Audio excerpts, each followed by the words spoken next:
everyone, and welcome to Picture This, a Best Picture podcast where we go through every single Best Picture nominee in the history of Oscars history, but we bounce around. We don't go in order. And today, because of next month's release of The Color Purple remake of the movie, but it's really more of an adaptation of the book, but it's really more of an adaptation of the musical based on the book.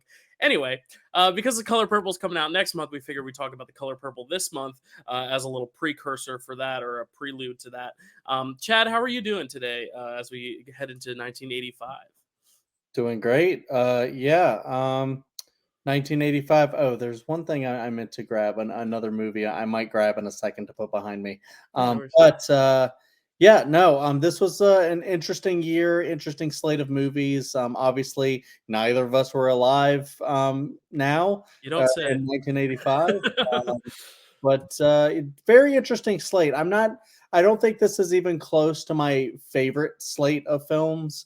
You know, I'm very interested to hear your Yeah, opinions I on think you're being very nice, Chad, because I think yeah, this is probably one of the worst slates of films we've had. and And not saying that all the films are bad or yeah, that there are even any bad films in it. It's just more so every year I feel like there's always at least one or two where it's like this is an all-timer, like yeah, beloved, best of all time regarded film. And I feel like none of these five films are really regarded in that way as yeah, like yeah, the best ever. Like, when we did 81, we knew Raiders of the Lost Ark was Raiders of the Lost Ark. You do 75, Jaws and Cuckoo's Nest and Dog Day yeah. Afternoon, like these big titles. Whereas this one, I feel like there's no marquee titles, and the only one that you could consider one, maybe I guess two, Color Purple, because of the relevancy of the remake and just the fact that it Mhm. is this classic book, and then Kiss of the Spider Woman just because of the iconography of what it is and what it meant in the Oscars relation. But even then, like if you ask someone on the street to name these or if they've heard of these five movies, there's a chance they haven't. A lot of the directors are very well known and very well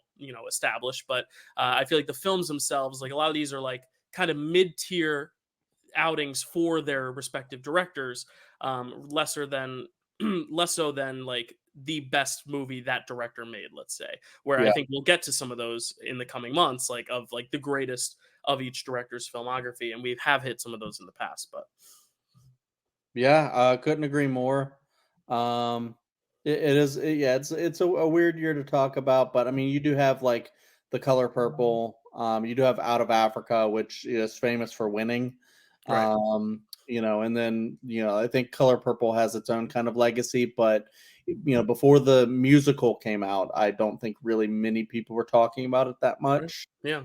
despite being a Spielberg Right, film. because it's Uh, also sandwiched, and we'll talk about it when we get there, but it's also sandwiched between the '70s run of Jaws, Close Encounters, and then going into Raiders and E.T. in the early '80s yeah, to the '90s run of Schindler's List, Jurassic Park, Saving Private Ryan. So it's kind of like in that middle era yeah, of like Spielberg is now starting to like experiment with non like scientific or fantasy or horror based stuff, and he's going more into drama, and that's an interesting thing to talk about. But definitely in terms of popularity, and when you ask people about Spielberg's best, it's usually not regarded there. But we'll get into that in just a sec. Just to let you guys know what the full slate is, even though we've kind of mentioned all the titles in passing. But The Color Purple, Kiss of the Spider Woman, Out of Africa, Prizzi's Honor, and Witness. So those are the five films we will be covering today on Picture This as we await Chad's final Blu-ray, which he's going to add to the shelf, which is a movie from 1985 that most people would probably be surprised to find out was not nominated.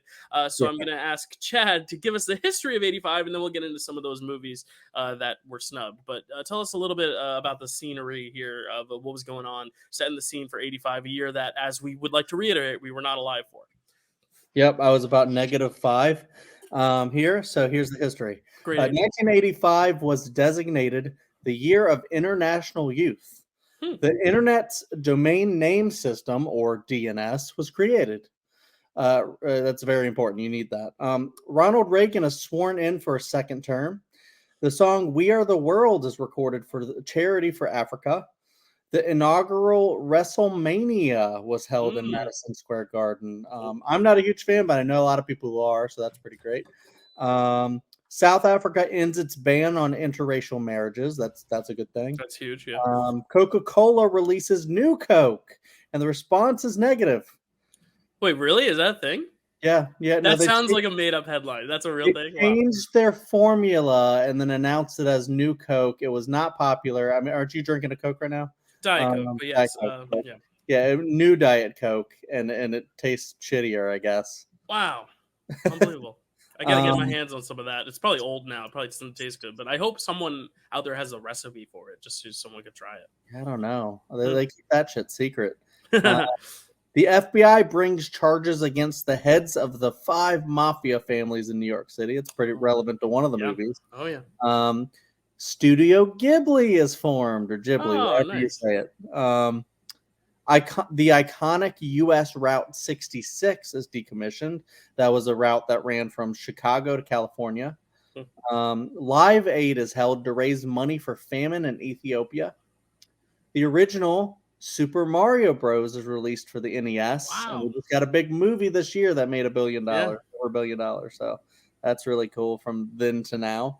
Wow. Some I didn't write the specifics, but I said some Israel-Palestine stuff happened, Hmm. and we're still seeing that conflict happening today. Right. The Wow. Very Ford, interesting year. yep, the Ford Taurus was released, Okay. and then not this year, but in 2004, Bowling for Soup released a song called 1985. There you go. And wasn't there a book called 1985 too, or is that 1980? 1984 is 84. George Damn. Orwell. Yeah, I was so close. Year off. But yeah, like very interesting year. I mean, like literally a revolutionary year in a lot of ways. I mean, Super Mario Bros. And Studio Ghibli, like very big for nerd culture, kind of, yeah. in 85. And a film we'll talk about is in our honorable mentions, I'm sure. Also big for nerd culture. But Chad, were there any births, deaths, or albums that year? I mean, there were, but are there any that are worth Oh talking yeah. about? Nope. 1985. No one was born. No one died. Wow. It was Okay. There it you was go. a crazy year. The births for that year were notable that was able to find were Lana Del Rey, Mm. Bruno Mars, Raven Simone, Anna Kendrick, Gal Gadot, Amanda Seyfried, Dave Franco, Carly Rae Jepsen. I put a little heart next to her name. Mm. Michael Phelps, Keira Knightley, Ethan Klein from H3H3, Chrissy Teigen, Jonathan Groff of Hamilton fame, Yeah. and Kaylee Cuoco. The deaths were Rock Hudson, Mm. Margaret Hamilton, the Wicked Witch of the West, Orson Welles, Wow. Yul Brynner, and I think did she actually win an award on the show? Ann Baxter. And Baxter, yes, she won for it was All About Eve, right? Yeah, well, I Yeah. mean, I was wondering if she was one of the ones that actually won. I Oh, the couldn't Oscar? remember. I'm not sure, but No, I mean for like you, yes, yes, I picked you her. picked her. You picked her. Perfect. There you go. Very Um, well deserved. yes, yes, For and albums, yeah. What about some albums? Yeah. albums we have this actually got popular recently because of Stranger Things. Mm, Kate Bush's Hounds of Love, right. and then you have Tom Waits' Rain Dogs. I was Nice. very excited that they released that vinyl again. You have Brothers in Arms by Dire Straits, which I'm shocked I don't own because it's great. Meat is Murder by the Smiths. Psycho Candy by the Jesus and Mary Chain. And I swore I owned this, but I couldn't find it. Songs from the Big Chair by Tears for Fears. Mm-hmm. The Head on the Door by The Cure. Tim by The Replacements. Steve McQueen by Prefab Sprout. And Low Life by New Order. There you go.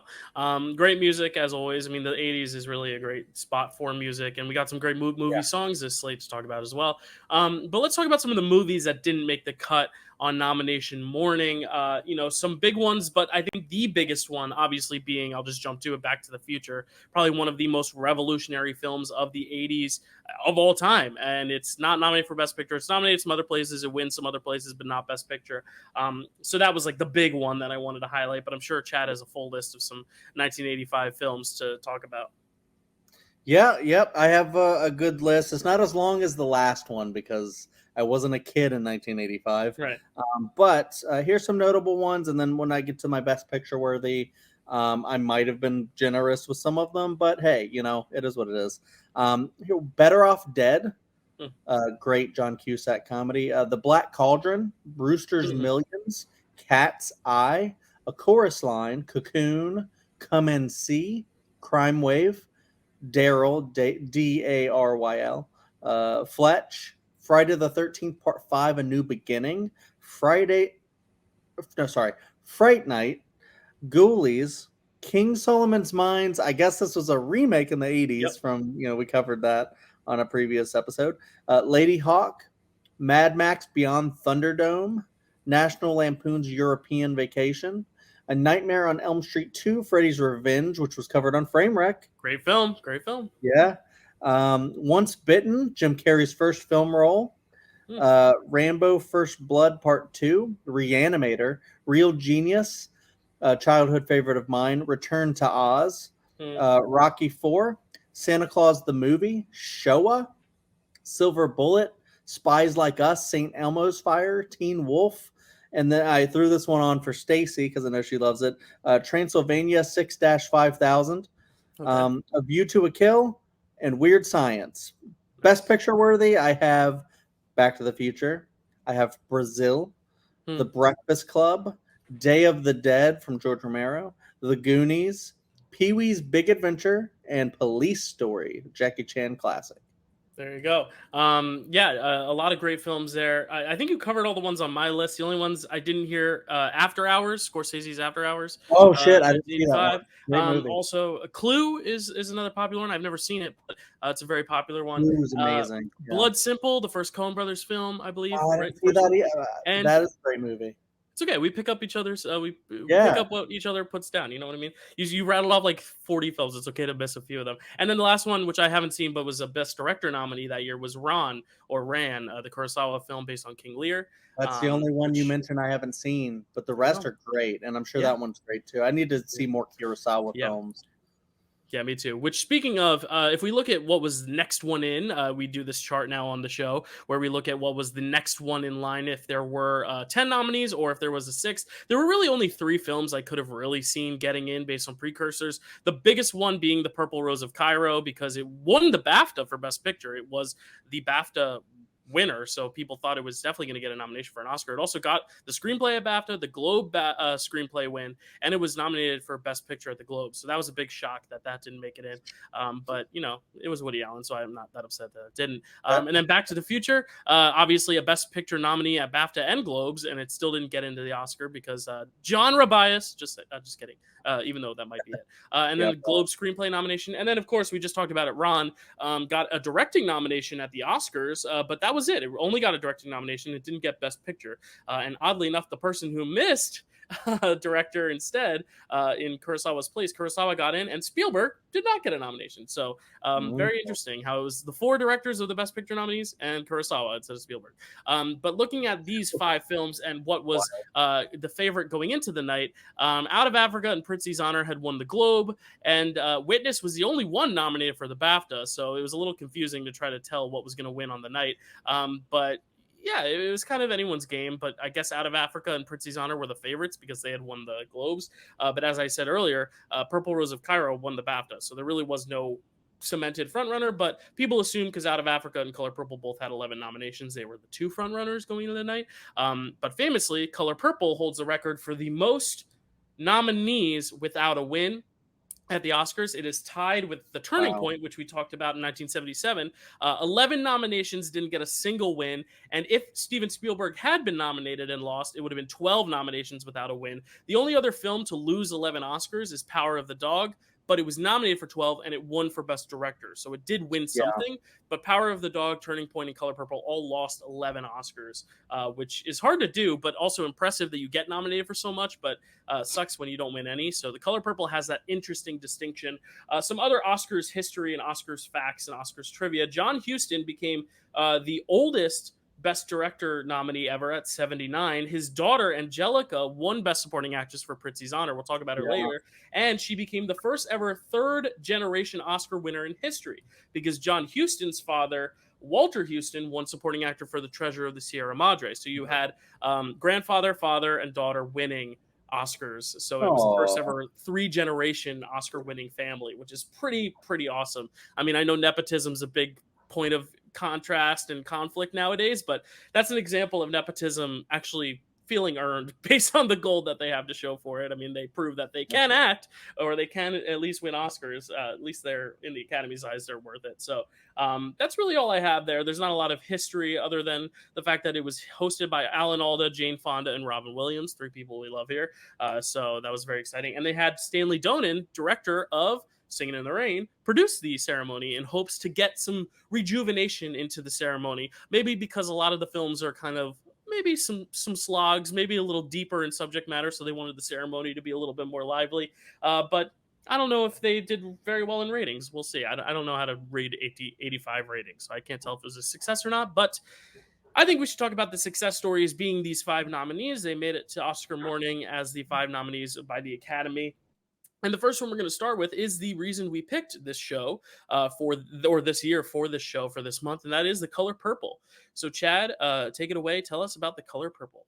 The Color Purple, directed by Steven Spielberg, written by Menno Magis, cinematography by Alan DeViow, music by Quincy Jones, starring Whoopi Goldberg, Danny Glover, Oprah Winfrey, Margaret Avery,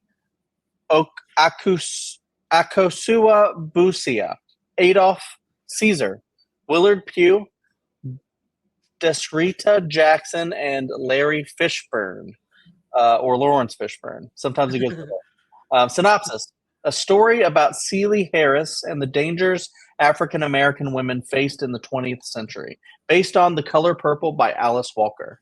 Yeah, so a very beloved book that was adapted to screen. This is the first adaptation because this came before the musical, so it was the first like mainstream, version of it that wasn't a book.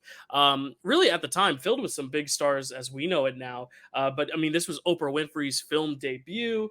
This was Whoopi Goldberg's breakthrough role, and it's interesting now looking in 2023 at this movie as like this was like the start of Oprah and Whoopi, and you're like Oprah, like literally Oprah and Whoopi, who you don't even need last names for anymore. You say Oprah, Right. People know who you mean. You say Whoopi, they know who you mean. So, and a big year for Danny Glover. We'll talk about him later too. But very, very stacked cast on paper, stacked director. I think a lot of the criticisms that have come towards the film, even since it came out, but especially recently, obviously being the fact that it is mostly a white production team putting the film, putting the book to screen.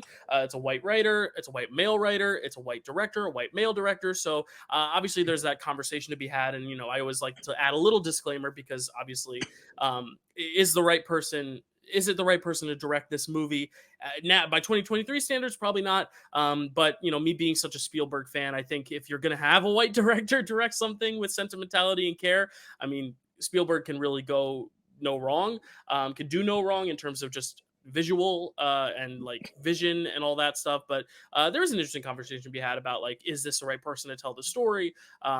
Specifically a story that is so dark and deep and emotional and traumatic as this, because it is a deep film. It deals with a lot of the hardships, as Chad said, that Black women face growing up at a certain time. It is a coming of age story, but it's also so much more. It's more reflective on an overall Black experience than just a singular person's journey, which I think is very interesting, and why people do gravitate towards this story in general, why people gravitate toward the musical, why they gravitate toward, this remake. Hopefully, I hope it makes money, even if it's not great. I hope, just because I think it's important to tell Black stories like this.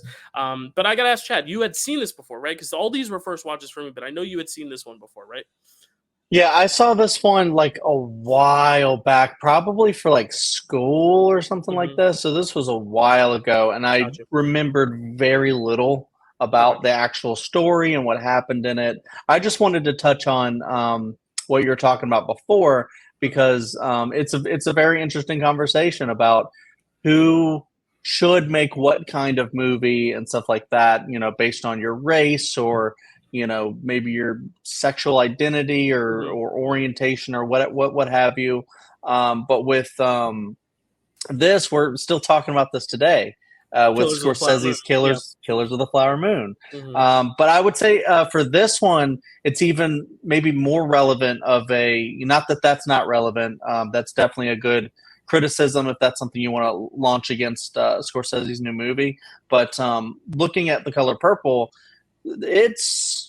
I think almost exclusively an entirely black cast. Right. There's like very few white people, And and they're then none of them are main characters either. Yeah, it's none of like them are main bit characters. parts. They have like one or two scenes, if that, kind of a deal. Hmm. Um, and they're all shitty for the most part. Right, right, right. Yeah, it's interesting. Yeah, that you bring up the modern connection too, and I feel like without getting into obviously the conversation about that movie because we will most likely talk about it next year unless something crazy happens. Most Um, likely, yeah.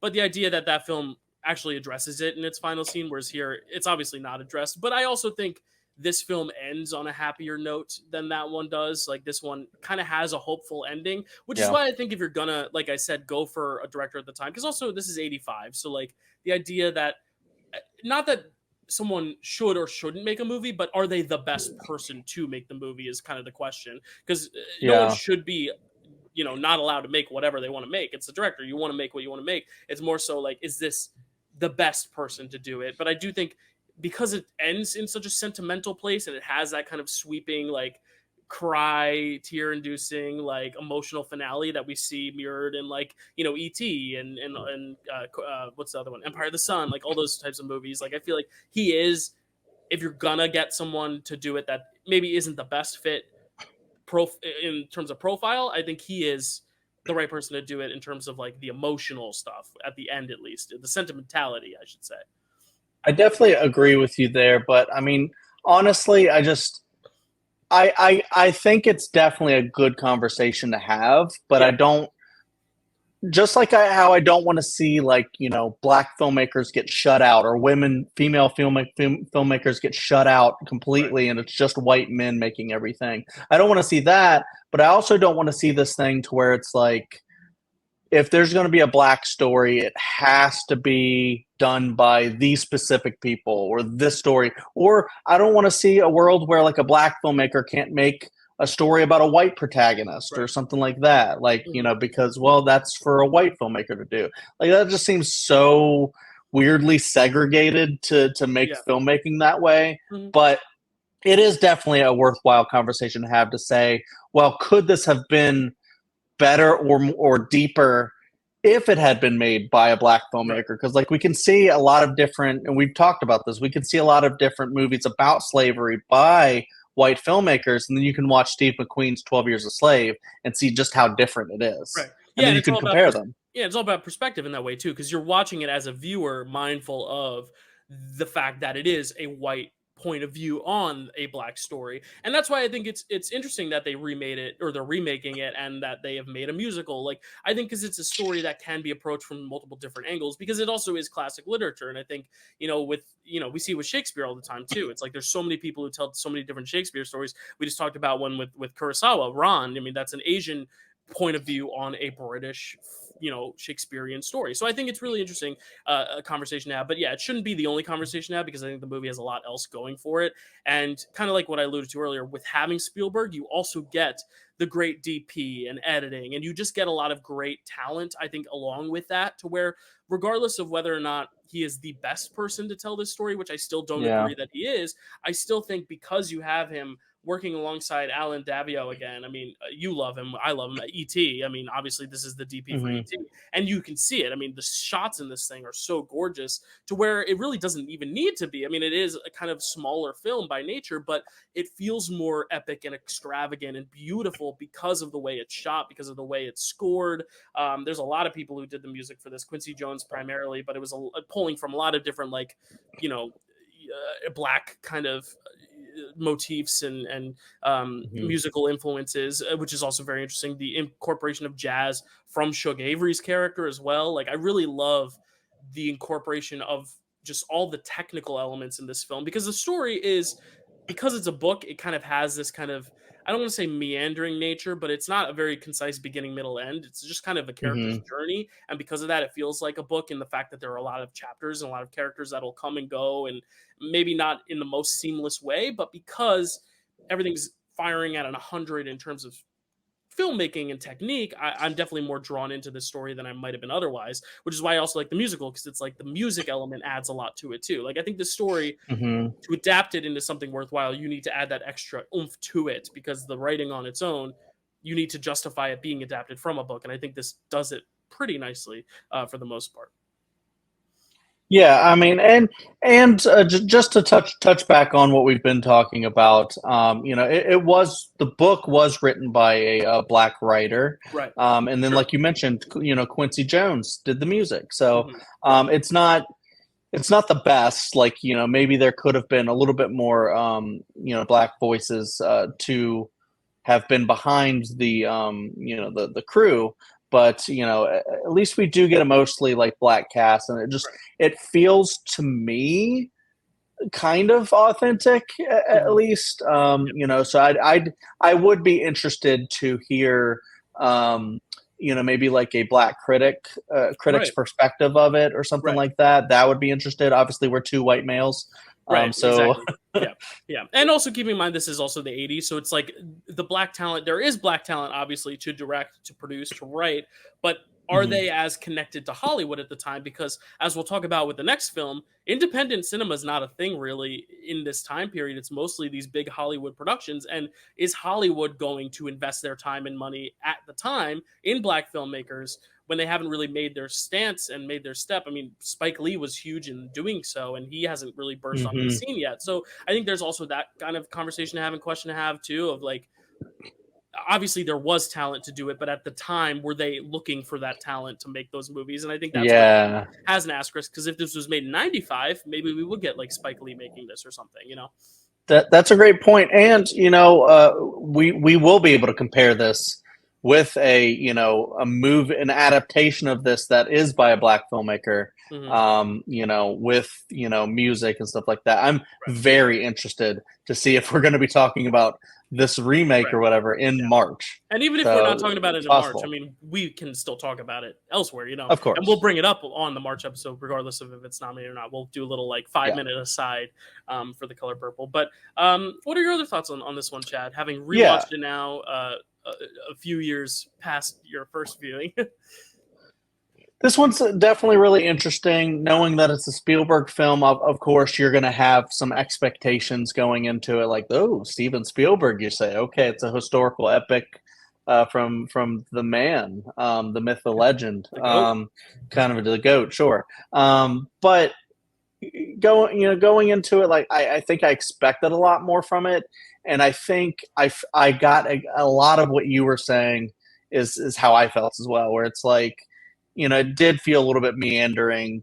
I don't know if it needed to be 2.5 hours long. Like it maybe could have been better if it not 90 minutes, but maybe like a solid 2 hour film. Because I feel like the story they're trying to tell isn't that uh, drawn out. Mhm. Like I feel like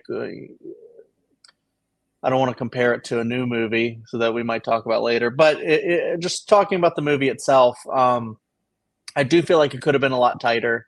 I do like the story between the two sisters. It's very tragic for a long time, but like you said, it has a very happy ending.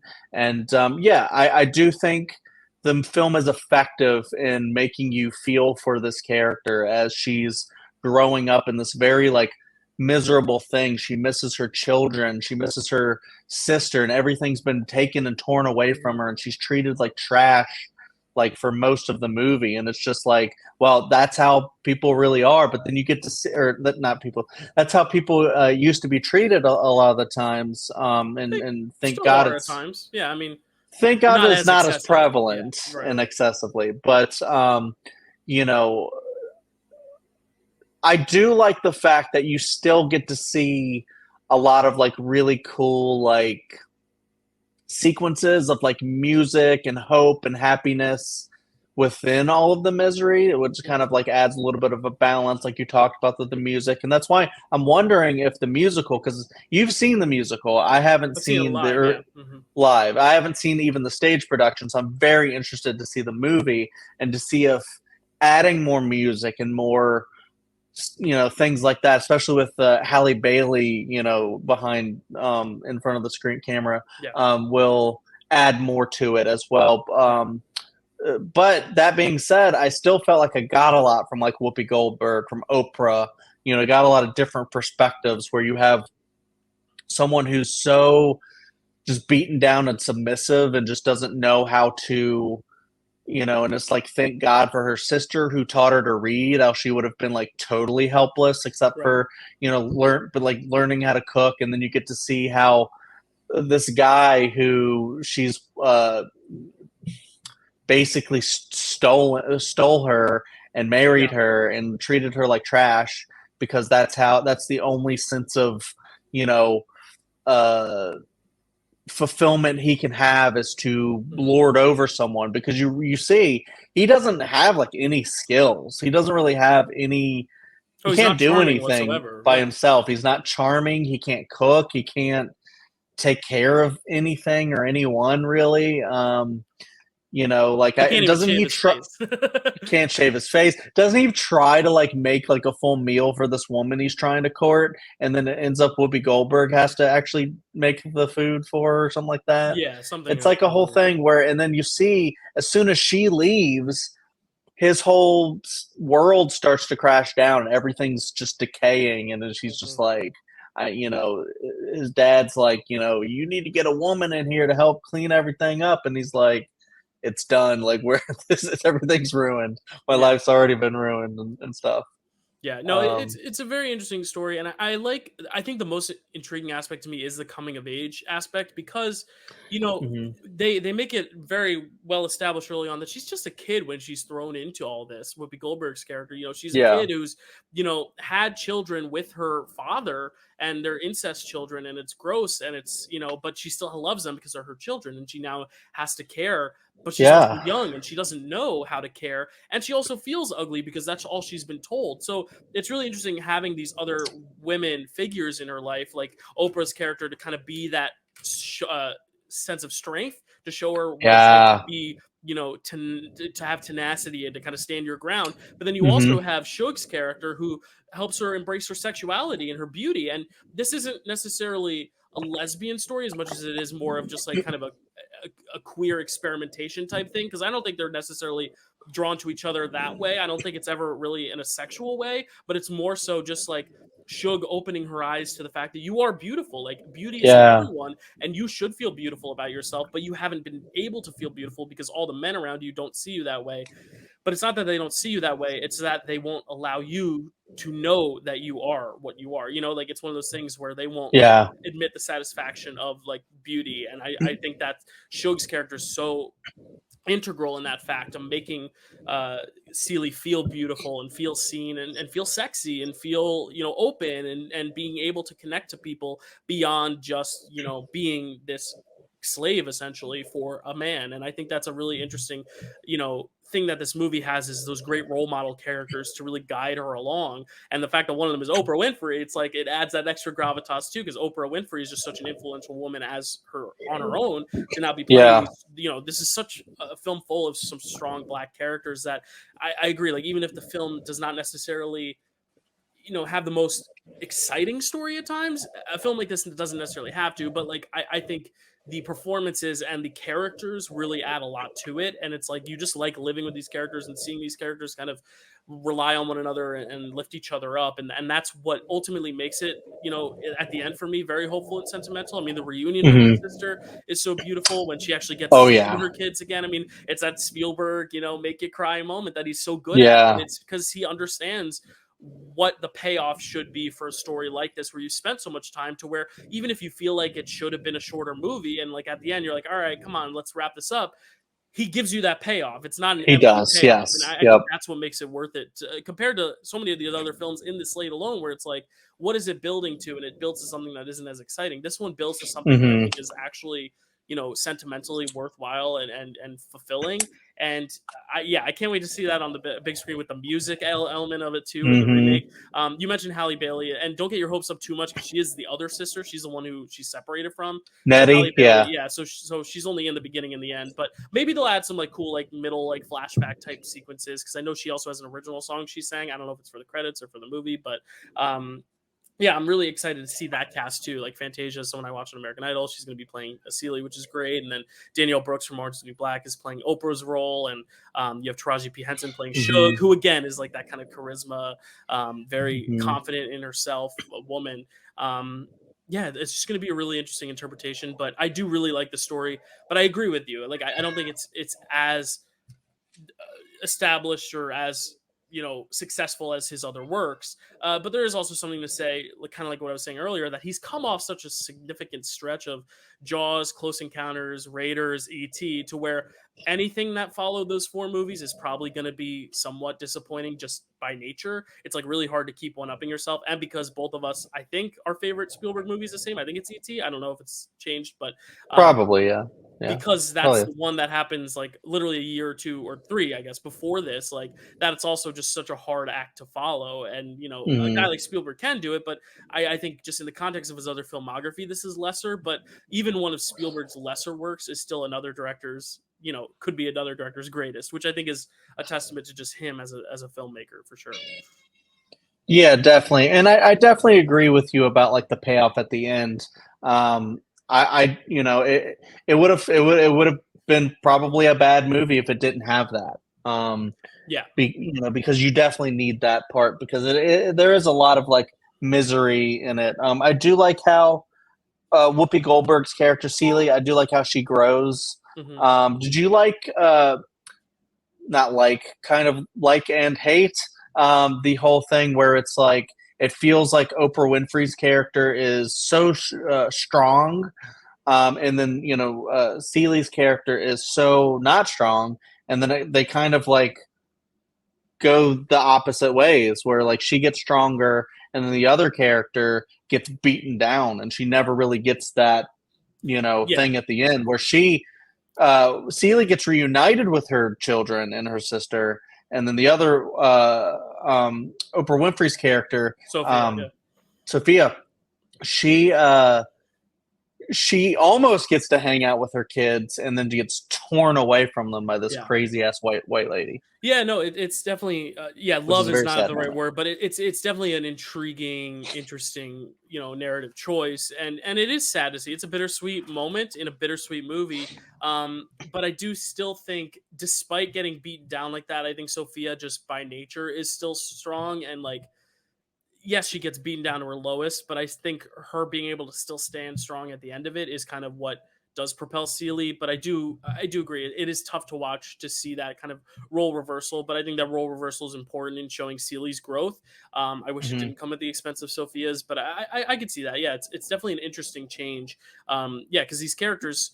Other characters can't just be role models; they also have to have their own arcs, and they do give that to Shug too. Like kind of this kind of side plot with Danny Glover's character, that they had a history and how she was able to get away from it and have her own success as a musician and stuff. So yeah, like it's very interesting seeing these three women and how their paths do change, some for the better, some for the worse. But I think that's also in showing the authentic Black experience too, and the fact that some women Hmm. don't have necessarily the happy endings, and even though they're reunited, it's kind of like 12 Years a Slave. Like there's still a sadness in the fact that you miss so much, and Oh yeah. the idea that yes, you're happy right now and we can cry and be emotional and end on a high note, but it's also like she was robbed of all those years with them, and now she's done the growth to now Hmm. be a good mother for them, but also they don't even speak the right language or the same language, and that's also tough to see too. Like the idea that these kids have had their full growth without their mother, and that their aunt Nettie has basically had to care after them, and it's sad. It's a very sad. It's a downer movie. Yeah. Um, and there are also Yeah. other movies that are. I guess this is the saddest of the five, but this isn't the most uplifting slate of movies for sure. No, yeah, yeah. No, but that's exactly what I was getting at too. I think you hit the nail on the head. Where it's like it's an interesting, I think, storytelling technique to show the paths cross like an X, where Hmm. one's going down and one's going up. Even though they're both down, like they're Hmm. both had very terrible things happen to them, and their lives did not go the way that they probably would have wanted them to go. And it's Hmm. just a really sad thing because of racism and just how we're not able to learn that you just shouldn't treat people this way. Like, Right. why? How do you just like go your whole life and you're like, well, this person is not equal to me, Right. and so it's okay to treat them this way. And I don't understand it. But we'll be here forever if we try to get into that Right. conversation. Right. But that being said, I do think this movie does have a lot of really good moments. I do think it really gets to that black experience as far as I can understand it, being a white man. Um, and I do think Spielberg did a really good job at adapting the book. I haven't read the book, but I feel like like you said, it feels like it's from the book. Right. And so I feel like this is definitely one, if you want to understand what it probably was like then, this is a good movie to watch for that. And you at least do get that bittersweet ending, like you said, that because he totally could have had it just be a super downer ending, but at least leaves you feeling good at the end. Yeah, I And don't know if I ultimately think Spielberg's. it's a pretty good movie. I was gonna say I don't know if Spielberg's ever had a downer ending. Has he? I'm trying to think. I mean, Saving Private Ryan has a bittersweet ending, but it ultimately still kind of lifts you up at the Yeah, end. It that makes you one's feel good in a way. I mean, it's yeah, probably the yeah. darkest ending. Schindler's List is obviously dark, but it even ends in like this beautiful, like kind of Hmm. homage to That's Oscar one we'd Schindler. have to think about. Yeah, Yeah. like I really don't know if he's. I mean, let us know in the comments if we're missing something. But I feel like all his films end on like that last huzzah. West Side Story. Duh, that ends on a bad note with Maria Right. walking away, basically dead inside. Okay, there we go. So it took how many Okay. years for him to finally get there? But hey, we like the sentimentality. That's why we love Spielberg. That's why we love The Berg. That's why Yeah. Chad named his son partially after one of his marquee Yep. characters. So there's a reason we love him here at Yep. Picture This. But the Academy sadly did not, because they didn't nominate him. He gets nominated for 11 Oscars, but he's not one of those 11. Like that would have been one of the It's first few wild. I would have thought he would have got nominated. Like, but anyway, it gets nominated for 11, does not win a single one. It gets nominated for picture, for Best Actress for Whoopi Goldberg, 2 supporting actress nominations for Margaret Avery and Oprah Winfrey. We might see that repeat this year with 2 supporting actress nominees. Adapted screenplay, original score, original song for Miss Seeley's Blues, great song. Art direction, cinematography, makeup, and costume design. They really wanted to end the night on a chef's kiss, but they just could not get that kiss. They could not. But you know who else? You know who did get a kiss in his dream was William Hurt in Kiss of the Spider Woman. So let's talk about Kiss of the Spider Woman. Yep. Kiss of the Spider Woman, directed by Hector Babenco, written by Leonard Schrader, cinematography by Rodolfo Sanchez, music by Nadno Carnero, John Neschling, and Wally Badaru, starring William Hurt, Raul Julia, Sonia Barga, Jose Lugoy, Milton Goncalves, Miriam Pires, Nuno Leal Maya, Fernando Torres, Harrison Capri, Denise Dumont, and Nildo Parente. Synopsis: 2 very different cellmates, a leftist revolutionary and an apolitical homosexual man, discuss movies, sexuality, and life, while a plot unfolds to gain information from the leftist prisoner, based on Kiss of the Spider Woman by Manuel Puig. There you go. Very impressive Week. pronunciations of those names, Chad. I couldn't have done better. Very interesting. I didn't bring this up when we were talking about the Oscars history because I wanted to save it for our discussion of this film because I think it's very important. This is the first ever independent movie nominated for Best Picture, which is huge. This is like the Wow. toy. This is like the Toy Story, the Iron Man. This is like the trendsetter here. It's not the first independent movie, obviously, because there have been independent movies for literally ever. You film something on your iPhone that's longer than 2 hours. That's an independent film, I guess. But this is the first ever independently produced film to be nominated for Best Picture. So it really took a long time for those Hollywood studios to get one upped by something else. And this didn't win the big award, obviously. It still went to a studio film with Out of Africa, but that's pretty cool. I mean, like 1985, the first indie feature. Now you see so many indie films go on to win. I mean, Everything Everywhere All at Once, Coda, Nomadland. These past 3 are all indies. So like this is pretty cool, pretty big and revolutionary and monumental. And it definitely feels like an indie film. That's why I brought it up, because it very much like, this is not a pitch you're gonna get to a studio. Like, gay man, leftist, revolutionary in a prison cell discussing movies. It's kind of like when that movie with George Miller directed last year, where it was just like Idris Elba as a genie talking and telling stories to Tilda Swinton, 3,000 Years of Longing. Oh like yeah. that movie, like all it was I haven't seen it, but I've heard like it's just him telling stories, and people were like, "That's all it is." But I think there's something cool about a movie just being able to be that. But then obviously this takes a switch and a twist where you find out he's really working with the what is it, the FBI or anyway. Sorry to spoil it, but he's like working basically to get information from his cellmate. So there's that extra layer of twist. But what were your initial thoughts on this one, Chad? Did you know it was the first ever independent film? Does that change your opinion on it at all? Not that it should, but it's a cool tidbit. Yeah, I mean, I didn't know that actually, but knowing that now, it makes a lot of sense. Just like, seeing how it was shot, it's very, feels independent, and that's not like me. That's not a negative. No, Like it actually feels very interesting the way it's shot, in kind of a low budget way. I it mean, feels low budget. Yeah, so some of my favorite movies of all time are feel very low budget, like 1978's Halloween, or and The it, Room. it is like a masterpiece. Or sure, or The Room. Actually, that budget Um, was huge. He paid a lot of money for it those was cameras, he it but it was feels yeah, low yeah budget. he That was he a bad bought the example. cameras Right, instead of renting them. right. So Um, in fact, that may be a big budget movie, but it's still not a blockbuster. But anyway, what a story, Mark. Infinite budget. Yeah, But yeah, it's definitely interesting. It definitely felt, and I think it was, but it felt like a play. It yeah. felt like just two men in a room talking. I mean, it wasn't just that. It cuts to scenes because there's a movie within a movie. In this, there's also the two men talking in the cell, and then there's like the warden and prison guards and stuff happening outside of the cell, and then of course there's the aftermath when Melina gets out of the jail and the stuff Mhm. that happens there. Yeah. Um, I liked a lot of the stuff when it was just the two guys talking because they're just two very different people. This was my first time seeing Raul Julia as not Gomez. Gomez Wow, Adams. nice. So this was actually kind of cool.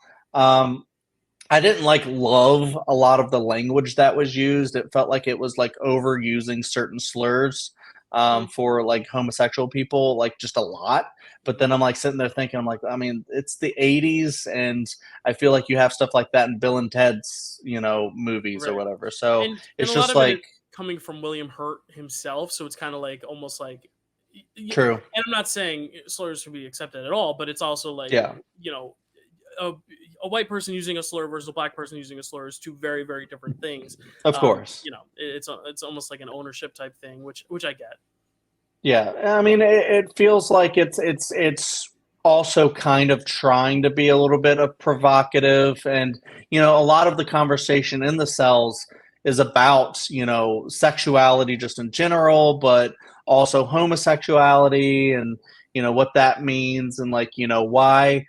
The thing that I really liked, and it kind of hit on me. I've never understood drag queens. Like that's a really big thing, especially these days. You have reality shows based only on that. I've Mhm. never really understood it, and then now watching this, it's like William Hurt saying, why. Well, I wrote down the thing why do only women get to be sensitive, and it's like him kind of idolizing women who get to dress really sexy and in these big dresses and get all dolled up and stuff like that. And he's just fascinated with the love stories and things like that. And I'm just like, what if you are a man and you just that's how you feel, but society says that you can't dress that way, you can't feel that way because that's specifically for a woman to feel.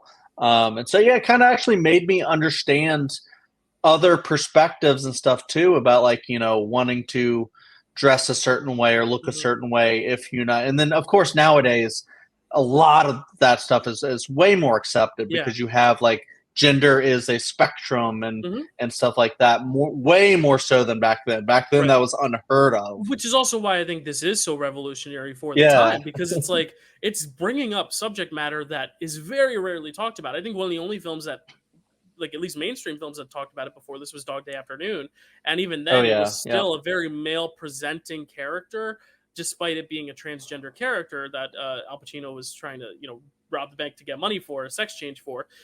Here it's like, yeah, it's totally embracing that idea of expression and what beauty is and how someone themselves feels beautiful. I definitely don't know if it needed the extra added element of why he was in jail, being the fact that he did abuse a minor. I think that kind of makes it a little Yeah, harder to be like on board with him as a agree. character, and it makes it harder to ditch that stereotype that I feel like we see in a lot of media, or at least homophobic media, of like, oh, if they're gay, they're predator type thing. And I hope Hmm. that this didn't create any sort of stigma like that. But I think William Hurt brings enough to the character in his empathy and in the way he presents himself as this character that I think does a lot to like destigmatize it, which is good. He does Yeah. feel in his body, and he does feel this natural sense of beauty being dressed this way and having this way about him and mannerisms. And you see Raul Julia's character really, empathize with him as well, and you see their connection very, naturally grow to where they have their own romance. It's like almost like Brokeback Mountain, where it like just feels so natural and authentic and organic. And this really is just a film about connection and two people connecting over things that they are very different, like we have different views on, but also relatable views on, like the idea of movies being a way of kind of being that first kind of icebreaker, and the idea that like he tells these stories and he reenacts these movies through words and also dresses up as these characters. And I kind of love that because, if I was in jail, hopefully I never will be, but like if I was ever in jail and I wanted to bond over a cellmate, why not tell him about Singing in the Rain? Or, like, Yup. obviously that's a big leap. I hope I never, I don't think I will ever, because I consider myself a good person. But, I think there's some, element of that, the idea that like film can be storytelling and communication.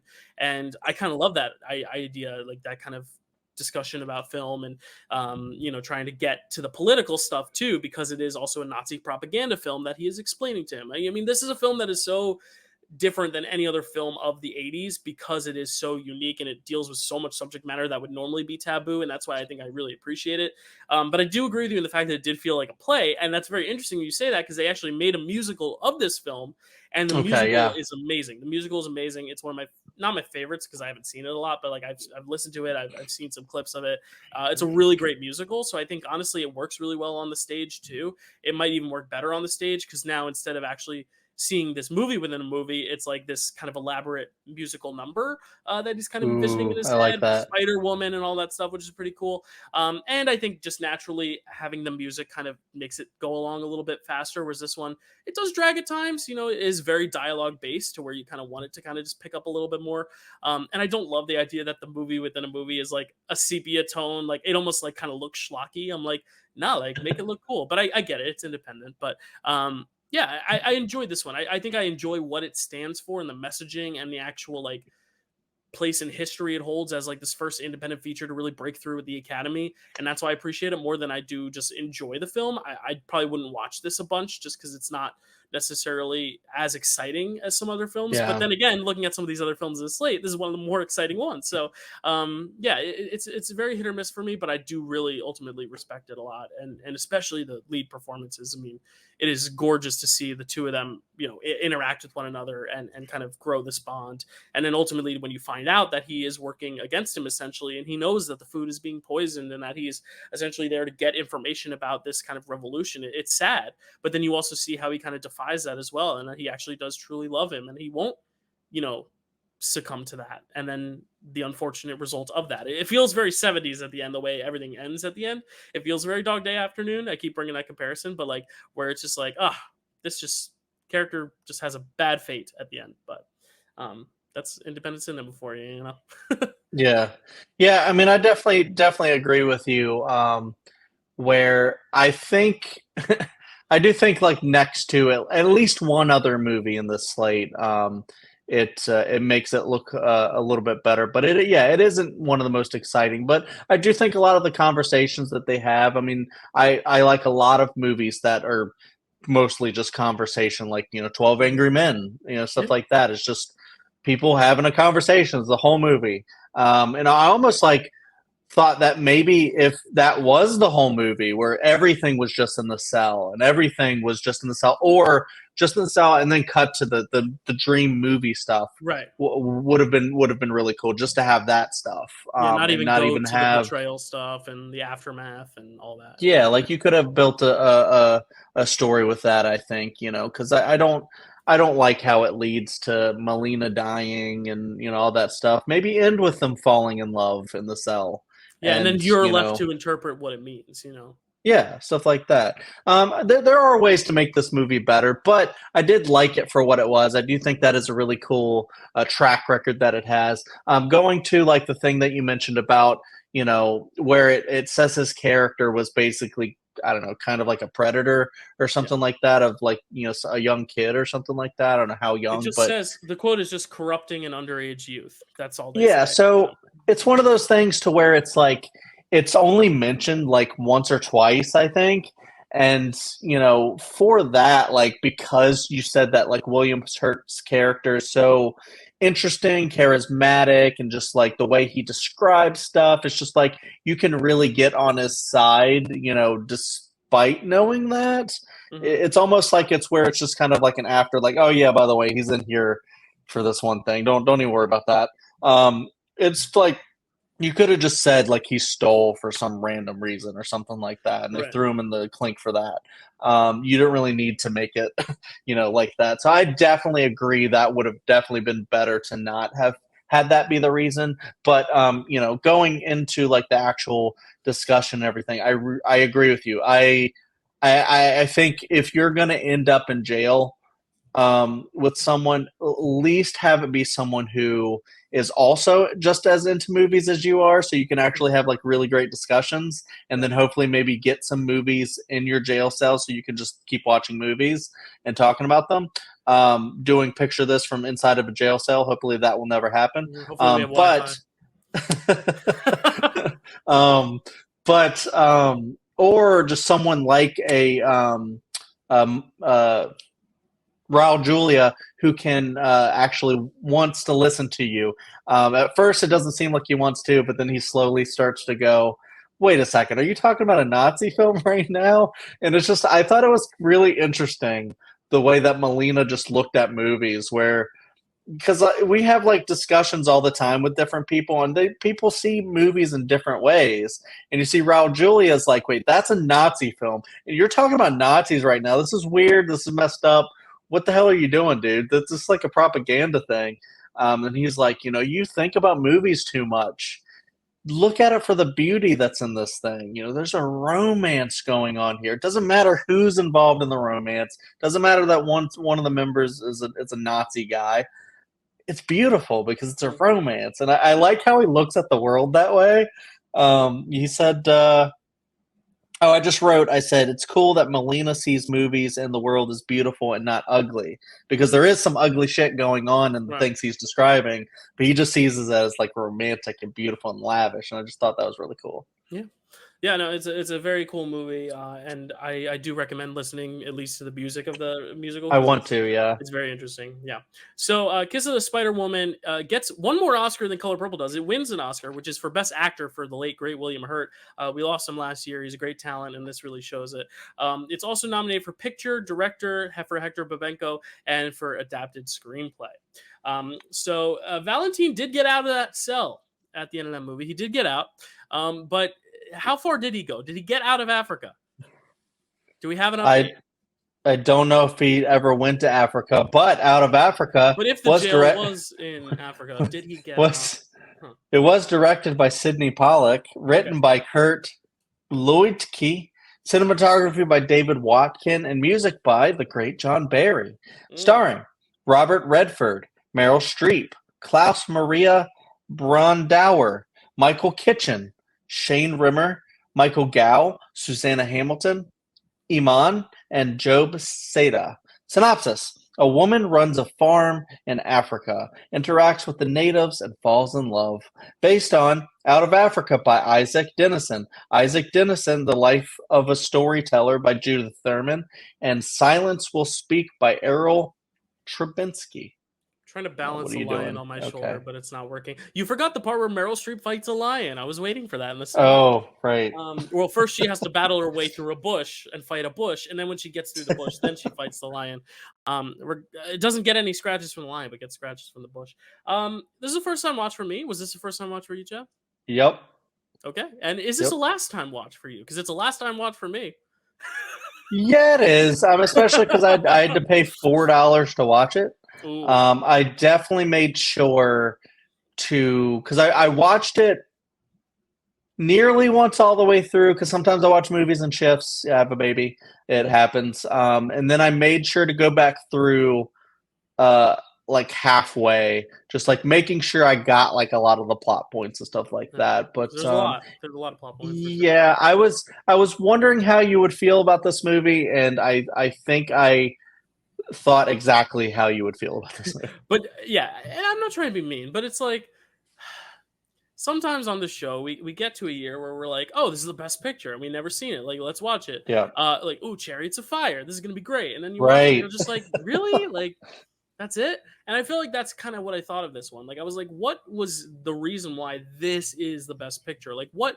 Because I'll be honest, it's not shot as well as Color Purple. The story and the dialogue and the romance is not as interesting as Kiss of the Spider Woman, and we haven't even gotten to the next two films yet. But it's like, what does this have that the other films don't? And I really don't know what it was. But There's one thing, okay, and it is the big, lavish score. The score is excellent. the score is excellent, and Yeah, that it might be is. John Barry may have won this film its Oscar for Best Picture, Yeah. maybe, because. And this is coming in from someone I love, Robert Redford. I gave him the award for The Sting when we did it back in Mm-hmm. 1973. I It's love him. great. I love Meryl Streep. Obviously, she's one of the best. Like I really think she's excellent.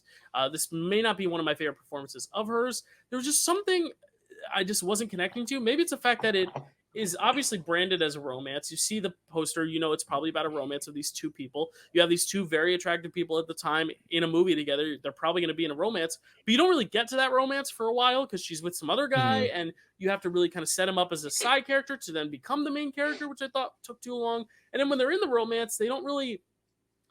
I didn't feel that chemistry as much as I do with some other films, especially of theirs, where I didn't really feel drawn into their romance. And Yeah. then when it ends, it felt like one of those endings where I was like, it kind of came out of nowhere and didn't need to necessarily end that way. It's kind of like how we talked about Color Purple, like how it needed a happy ending to kind of make it palatable and digestible. Whereas here, it's like they almost went for the sad ending just to go for the sad ending. And I know it's based on a book, obviously, so that's probably what actually happened. But it's like, I don't know if at least let them live happily ever after. Like the whole kind of ambiguity of, oh, he just takes off on a plane and all of a sudden he's just dead and like that's the end of the movie. You know, like I just never felt like I was engaged at any point with their romance, and I think the romance is probably the most essential part of the movie because all the other Yeah. stuff is just other stuff. And I think the African setting is probably the most interesting element next to the score for me, where at least it adds some intrigue.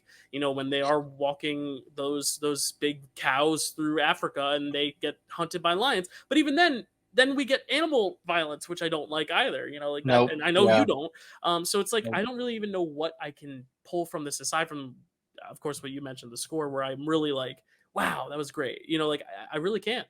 Same as Chariots of Fire. It's literally the same exact feeling I have toward that. Yeah. I like the score. I thought the score. I was like, wow. Just like some of these sequences, like the flying the helicopter or whatever or airplane, with the big score. I was like, some of these things, like sequences, are actually really good as far as like that goes. So I could see how. I don't want to say, like, I'm sure people would like legitimately like this movie. I saw Roger Ebert said it's like one of the great romances of the era. Listen, he's my favorite Um, critic of all time, but even then, he can be wrong sometimes. It's fine. yeah. I love So you, I'm Rob. sure Love you. I'm sure some people, really legitimately just like this movie. But it's one of those things where I could see how people could be tricked into liking this movie by some of the things that are in it, like that. Or maybe, yeah, at the time they got so wrapped up in like, well, these are the two of the big like actors, like you said, they're Robert Redford, one of like the most attractive people of the day, and stuff like that. So I could totally see that like capturing someone, but it just does not hold up. Yeah, if you don't care about the animal violence, maybe if you're a hunter yourself or something like that, that stuff tracks for you. But like for me, it's like, all these people are just going around hurting animals and stuff like that. I'm just like, I don't care about any of these characters because of Yeah. that now. And even the animal Um, on animal violence too. Like when the lion is yeah, gnawing at the wildebeest's neck, I'm like, I had to skip over did that they whole did they scene. film this or did Yeah. they reenact it somehow? It's not visual effects, obviously, and it's not puppets because they look real. I mean, those lions do look real, and if it is visual effects, then they should have given it an Oscar for that. But it's like, yeah, that stuff really took me out of it. It's funny. I was I was waiting to see how much time I had left with it. I watched this last night and I was like, okay, so let's see how much time we have left. I was like, yeah, we probably have about 40 minutes left. I'm gonna try to find the picture because I took the picture of it because I could not believe it. I'll just tell you what the picture it was. It was an hour and 57 minutes left. I Oh was my like, God. I could not believe it. I was literally shocked. I was dumbfounded. I was like, wait, I have an hour and 57 left when I thought I literally had 40. Where is it? Here we go. I have the picture right here, and I'm going to show you right here. This is when I thought I had 40 minutes left. It was an hour 57, and it's Meryl Streep's face going, "Is he all right?" And I was like, "This is the moment." She is looking at me and saying, "Is he all right? Is he all right?" I don't know. And I proceeded to kind of like live react to it in this little group I got because I was like, you know what? At least now I could try to like at least commentate on it and see if it makes it more exciting for me. And then it ended up. This was the lion violence scene. Like it was just not.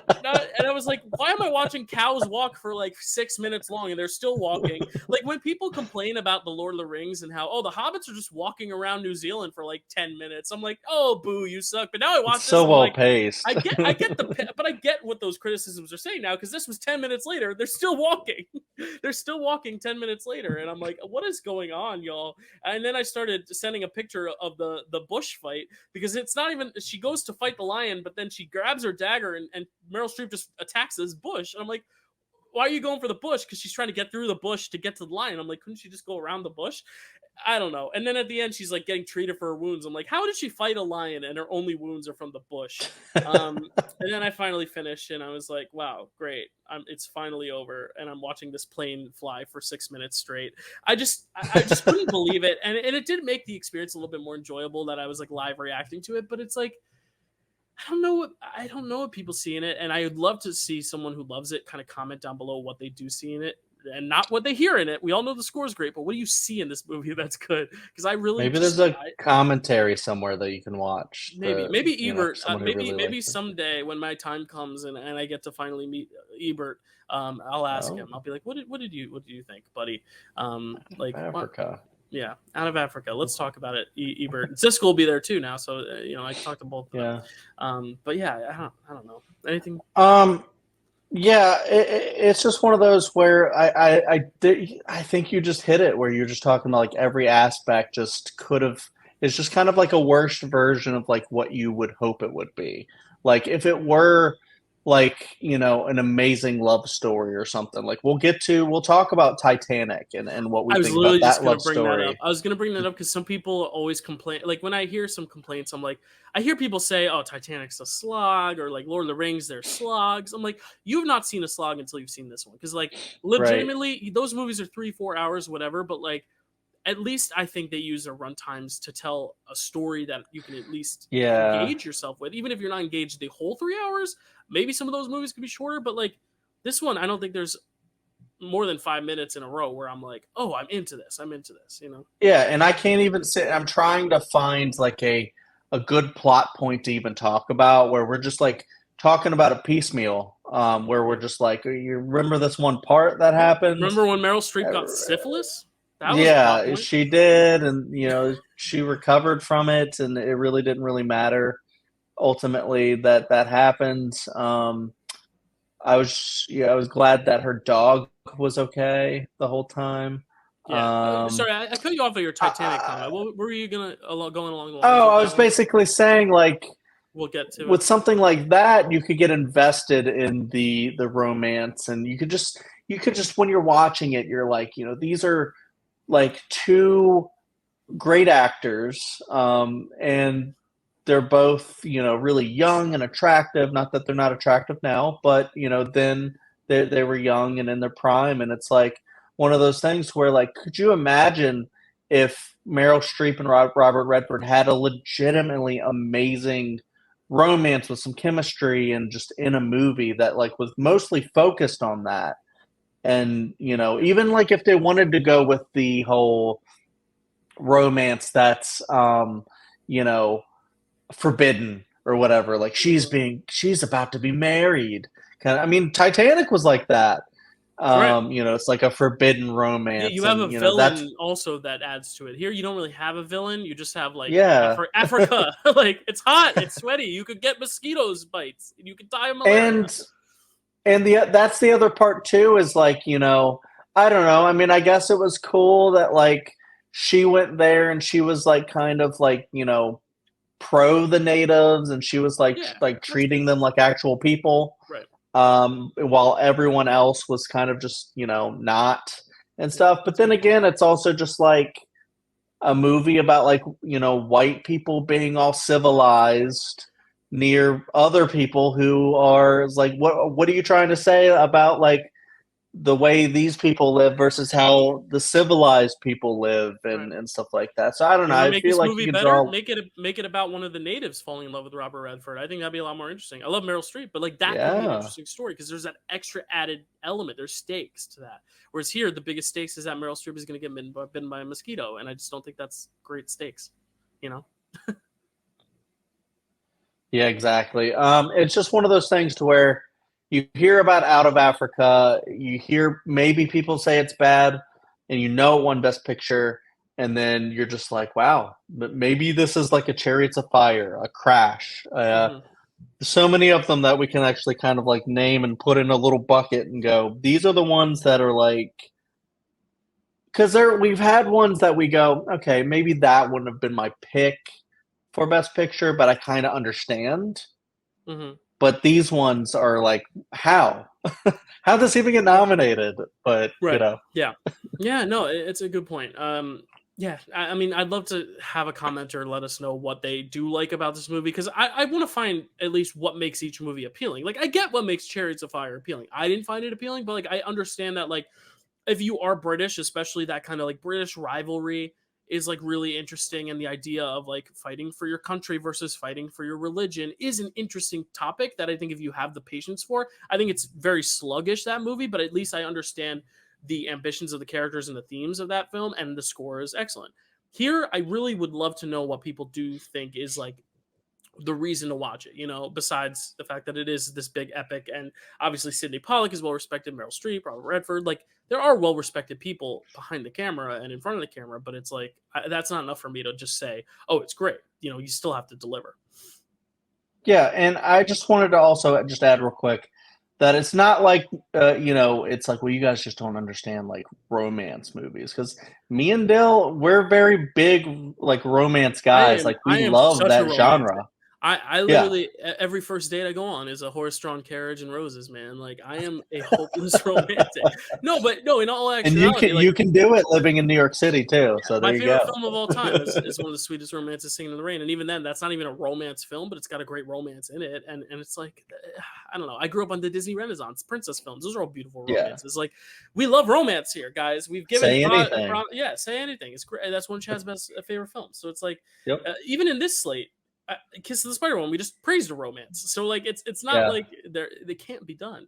Maybe they just need to go somewhere else. Maybe they just need to like get out of Africa or something. Um, Yeah. like the title suggests. So, Out of Africa, 7 for 11. It wins 7 Oscars here. It wins Best Picture, Best Director for Sidney Pollack, Best Adapted Screenplay, Best Original Score, which we have both admitted is very good, Best Sound, Best Art Direction, Best Cinematography. It is nominated for Best Actress for Meryl Streep, Best Supporting Actor for Klaus Maria Brandauer, and Best Costume Design and Film Editing. But you know what I have to say about this, Chad, after this lengthy discussion about this lengthy movie? Forget Something about about honor. it. Forget about it. Oh. That's a payoff. A little behind the scenes, people. That's a payoff from a few days ago when Chad asked me, when you watch movies like Prizzi's Honor, do you just say forget about it? And I said, and I was going to respond with, I haven't seen Prizzi's Honor, so I have no idea what you're talking about. I figured because Prizzi has two Z's next to each other, like my last name and like my favorite food, pizza, I figured it would be about Italians, but I didn't know for sure, so I was gonna wait. And then once I saw the movie, I was like, "Oh, I get what he's saying," and I'm gonna wait Yeah. till that segue to say it. So forget about it, Chad. Tell us about Prizzizana, why don't you? I thought you were going to talk about taking away honor from out of Africa or something like that, and that That'd would be be your too easy. transition. Out But of I liked Africa yours better. doesn't deserve that segue. Yeah, true.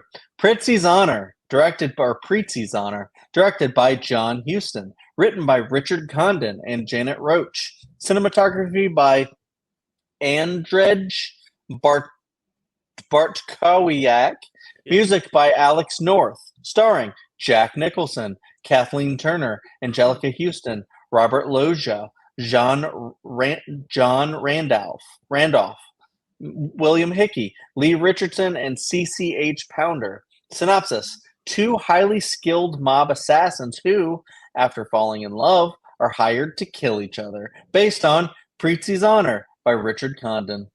There you go. Yeah, it's hard to not spoil this movie in a description because the big spoiler is also the premise of the movie. So it's like hard because Yeah. like what a fun little twist though. Like, oh yeah, these people Yeah.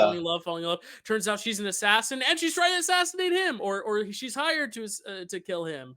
Which is very interesting. But yeah, very Italian. I didn't realize this was a comedy until I like started watching it. I was like, oh, this is like a black comedy. But then it also like started to become not very funny at times. I was like, wait, where'd the comedy go? So I just said forget about it, whatever.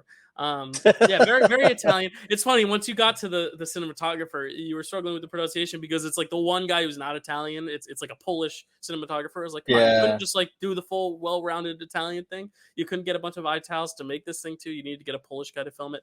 Just kidding. He did a great job. It looks good. Yeah. But yeah, not a lot of actors actually. Now that I think about it, that are Italian. I mean, Jack Nicholson's not very Italian. He's very much putting on a voice, which you know, it's a stereotype, but I'll take it because you know I am the receiving end of it, and I get it. What are you talking about? What are you talking about, man? Maybe the rest of the what am I trying to say? The rest of this review, maybe I should just talk like the stereotypical New Jersey Ital I am. You can, if you want. We'll see. Chad, talking to me about the Prizzi's Honor. Tell me about it. Yeah, this one is definitely interesting.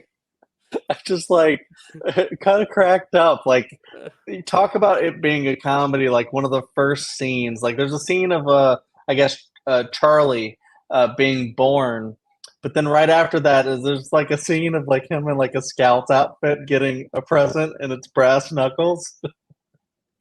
It's good. The comedy that's there is really good. And I kind of alluding to my biggest criticism, the fact that I just wish it was funnier in general. Like I just wish it was more consistent. Like a My Cousin Vinny or something like that. Yeah, like honestly, if they went full-fledged comedy, I think the premise would work a lot better because it's like these two mobsters, they're in love with each other, but they're mobsters and they're actually hired to hit each other. Oh my god, bada bing, bada boom. You know, like it's supposed to be kind of that like hijinks, almost like you would see in like the 30s or 40s in like an old like kind of like a Frank Capra comedy situational, like oh no, oh you pointing at one another like the Spider-Man meme. It's fun, but yeah, it's like it's kind of like a premise that I haven't actually seen this movie all the way through, but it felt like kind of like a Mr. and Mrs. Smith kind of thing. A comparison people have made. Yeah, I haven't seen that one either. They fall in love and then they realize that they're both in the same game. The Incredibles. It's like The Incredibles, where they have to like settle down because they're both supers, and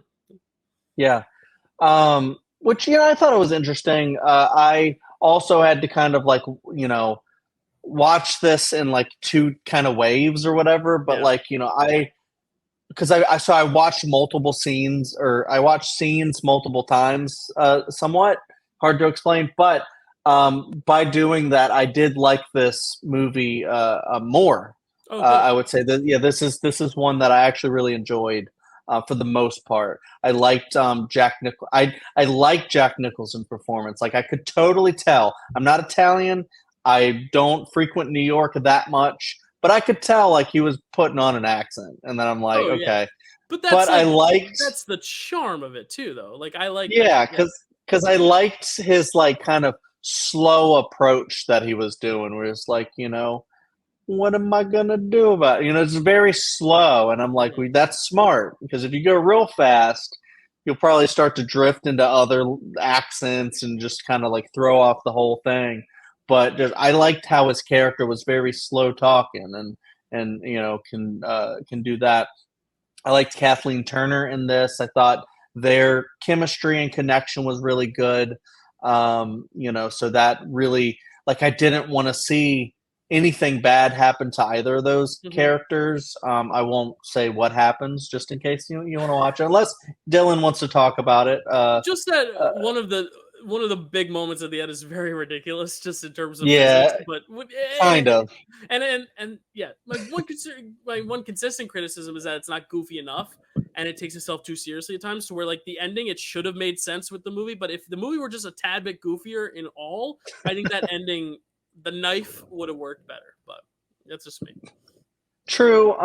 It's one of those things to where, so basically the physics thing is like thinking about like throwing a knife and it like hitting, right Right. into a thing. And I know because I talk about my favorite show, Buffy the Vampire Slayer. There's Mhm. like a whole scene at one part where someone tries to throw a steak. Mm. So they throw it, and Like a their New York plan is strip to or a porterhouse. no, That's a joke. like a I'm steak, kidding. a I know. wooden steak. That was a They bad try to Dylan joke. throw it right into like the heart of a vampire, and it just like ends up kind of like going wild and just like clanging off of Yeah. something. And it shows like that's like, unless you're like Buffy with like superhuman strength or something, you're not going to be able to do that. Yeah. But yeah, I see It what you mean. it reminded me of you brought up earlier your favorite independent film of all time, Halloween. How when Mhm. the one guy is like stuck to the wall, it's like physics would Bob, never that never makes any physical sense. Like no, you cannot do yeah, that to a person, he's but we too accept it. heavy. We accept it because of the universe it's in, and we're so Yeah, drawn in that it doesn't really matter. So yeah. yeah, But it we was don't just like think a about little the thing where I physics in looked at it, that I was like, case. this is ridiculous, but like, I don't mind it. I mean, like, it's hard to be too critical of a movie that is a little bit lighter and is a little less, eager to please, like an Out of Africa, which it's like very much like, we're getting the Oscar. We are Oscar bait. This is like, nah, the fish has already been caught off the hook, and this is a nice fried fish sandwich on a hot Sunday afternoon. Like, it's not trying to Yeah. be the bait. So, And it's I will say though, because we're so used to on the show covering The Godfather and The Godfather and The Godfather. So yeah. and Hope they don't make a Goodfellas. fourth one. But I'm just saying, most of those movies are really good. But it's refreshing kind of to see a movie not directed by Scorsese or Francis Ford Coppola, but it's still a mob movie, but it's like kind of silly in some ways. Like Mhm. the talk about the score from Out of Africa, the score in this is amazing, and it's like going like Yeah. throughout the entire movie, and it only like cuts like when Jack Nicholson is about to go kill a guy, and then the score just cuts, and then you're waiting, and then you hear the gunshot, and then the score picks up again. I don't Mhm. always notice stuff like that, but this time around I was like, this score is kind of fun. And so I was just kind of noticing that, and I love when you can kind of play around with the score like that. But Mhm. yeah, I love the tone of the movie is what I'm saying. Like it's a different kind of mob movie, and I feel like, I mean, in one way, I don't always feel like every character's in danger. Like, I don't Mhm. think the stakes are as high as like a Scorsese. If I'm watching like a Scorsese, not even a Francis Ford Coppola, if I'm watching a Scorsese mob movie, I'm like, all right, any character, anytime can just be, it's Right. almost like a jump scare, like can just Mhm. be murdered in cold blood right in front Yeah. of me, right anywhere. And that kind of adds to the fear of the thing. I don't think you get that in this because it's a little bit more of a comedic thing, but I still do get some of the tension because I do like the characters. I care about the characters. Don't want to see them happy because unlike Out of Africa, I like the romance in this one. I Mm, think it totally works. And then you have kind of like a love triangle thing going on because you right. have Mayrose, Angelica Houston's character, who wants, I guess, wants to be with Jack Nicholson's character, but is Right. also kind of mad Or because, I think she was, and then they broke up, but she still likes him. I yeah, think that's what it was. Yeah. yeah, she definitely does because of the Yeah. ending. And Right. Yeah. And she's great in it too. I mean, obviously, she yeah, won for the Oscar sure. for this. Like, I love, obviously, the idea of John Huston casting his daughter is like something that nowadays people would like be like, "Oh, you just cast your daughter because she's your daughter." But I really do think Well, she's really good in this. And it's it's like, hey, if the talent is there and you don't necessarily need to look elsewhere, and it's right there in front of you, like, why not use it? it's almost Something like, that what Coppola if did in Part 3 of The Godfather, which didn't work, I was but just about to say, what if Sofia Coppola had been actually good in Godfather 3? Look at Prizzi's Honor. It's kind which of is like that. actually a revelation. I went home last weekend to see my family for something, and my dad was watching The Godfather 3 because it was on TV. And I was like, "Oh, Sofia Coppola." And he's like, "What? I think she's good in it." It was like one of the first actual like positive takes I've seen of her character. So there are defenders of her out there. So Interesting. yeah, shout Okay. out Jeff. Shout out I Pat. When I was watching Godfather 3, I really wanted to be that defender of the Right. movie and her because I like her as a director. So I Yeah. was like, she can't be that bad. And then I was Right. like, ooh, okay. But hey, sometimes Um, failures in one respect lead you to successes in another, and it led her to being a great director. And I think she just made her best movie this past weekend. So I think all of it is looking up I'm in so her excited to life. see it. So, So, but yeah, Priscilla. I agree with you. I think the tone is good. I think honestly, I'm a little bit more of the opposite in terms of the Godfather aspect because I think the film almost tries a little too hard at times to be like the Godfather or be a little bit more serious. And I almost wish it had been a little lighter in some Hmm. moments where I feel like it's trying to have its cake and eat it too. It's like trying to be this more I could see funny, that. comedic, satirical, over the top type thing. But at times, it's also still trying to be like, oh, we want to still be taken seriously with The Godfather, and it obviously did get nominated, so it did the job well. But it's like I almost wish if they had just abandoned it altogether and like really just went full on comedy, I think it might have worked a little bit better for me. Whereas like in the moments where they're trying to be a little too serious, like the whole opening sequence is almost like a wedding, like The Godfather is. It's like I almost wish they didn't try so hard because then I'm always reminded, oh, it's this other movie they're trying to pay homage to that I just like so much more. And obviously, you can't use Goodfellas that much as a comparison only because it hasn't come out yet at this point. So it's like it really is True. Godfather that is like kind of the main Godfather 3 influence here. hadn't come out either. Right. And So, maybe that's why Coppola did cast his daughter. Maybe he saw the success of maybe. this and was like, oh, Yeah. she can get an Oscar for this. Which is also something to say about John Huston. This is the oldest director nominee at the time ever. It might still be. So that's pretty awesome. The fact that he's still making movies. I mean, he made the Maltese Falcon in the 40s, and now he's making this movie. Oh, Like shit. that's a That's pretty right. cool, like full circle Yeah. moment. And with your daughter. So like I think it's well made. I think in other hands it might not have been. I think it works because of its cast and its team mostly because I think tonally it's a little off, but I do still I still enjoyed it. As an Italian, it was fun to kind of laugh at the stereotypes, but also kind of like Hmm. cringe at some of them as well. It's fun, the fun of it. I mean, Sopranos is similar in the way that like there are some over the top personalities. You're like Paulie or Silvio. Oh, You Polly. almost it's like one of those like fun eye rolls. You're like God, okay, bada bing, bada boom. But that show works so well in balancing tone, whereas here it's like I almost wish they leaned more into one end than the other. But it's like more of a nitpicky thing because also I am like such a Yeah. mob movie guy that like it really is like I've seen so many at this point where it's like it's hard to differentiate some of them in terms of quality to where this one that is so its own thing almost feels a little lesser in respect, but I probably shouldn't judge it that way because it is so different and I think I'm being a little Yeah. unfair to it, but I mean it is just who I am. But yeah, I liked it though. It's fun. I I definitely can see your take on it. I can see where like I do think it could have been maybe a slightly better movie had it been a little more comedic and tried to set itself apart from like stuff like The Godfather Father that much, where it's like no, it's not as like prestigious and like excellently crafted and stuff as something like The Godfather.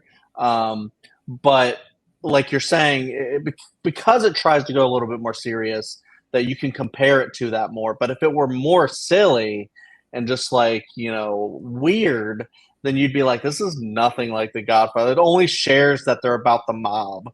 Right. and that's it. So I could totally see where you're Mhm. coming from.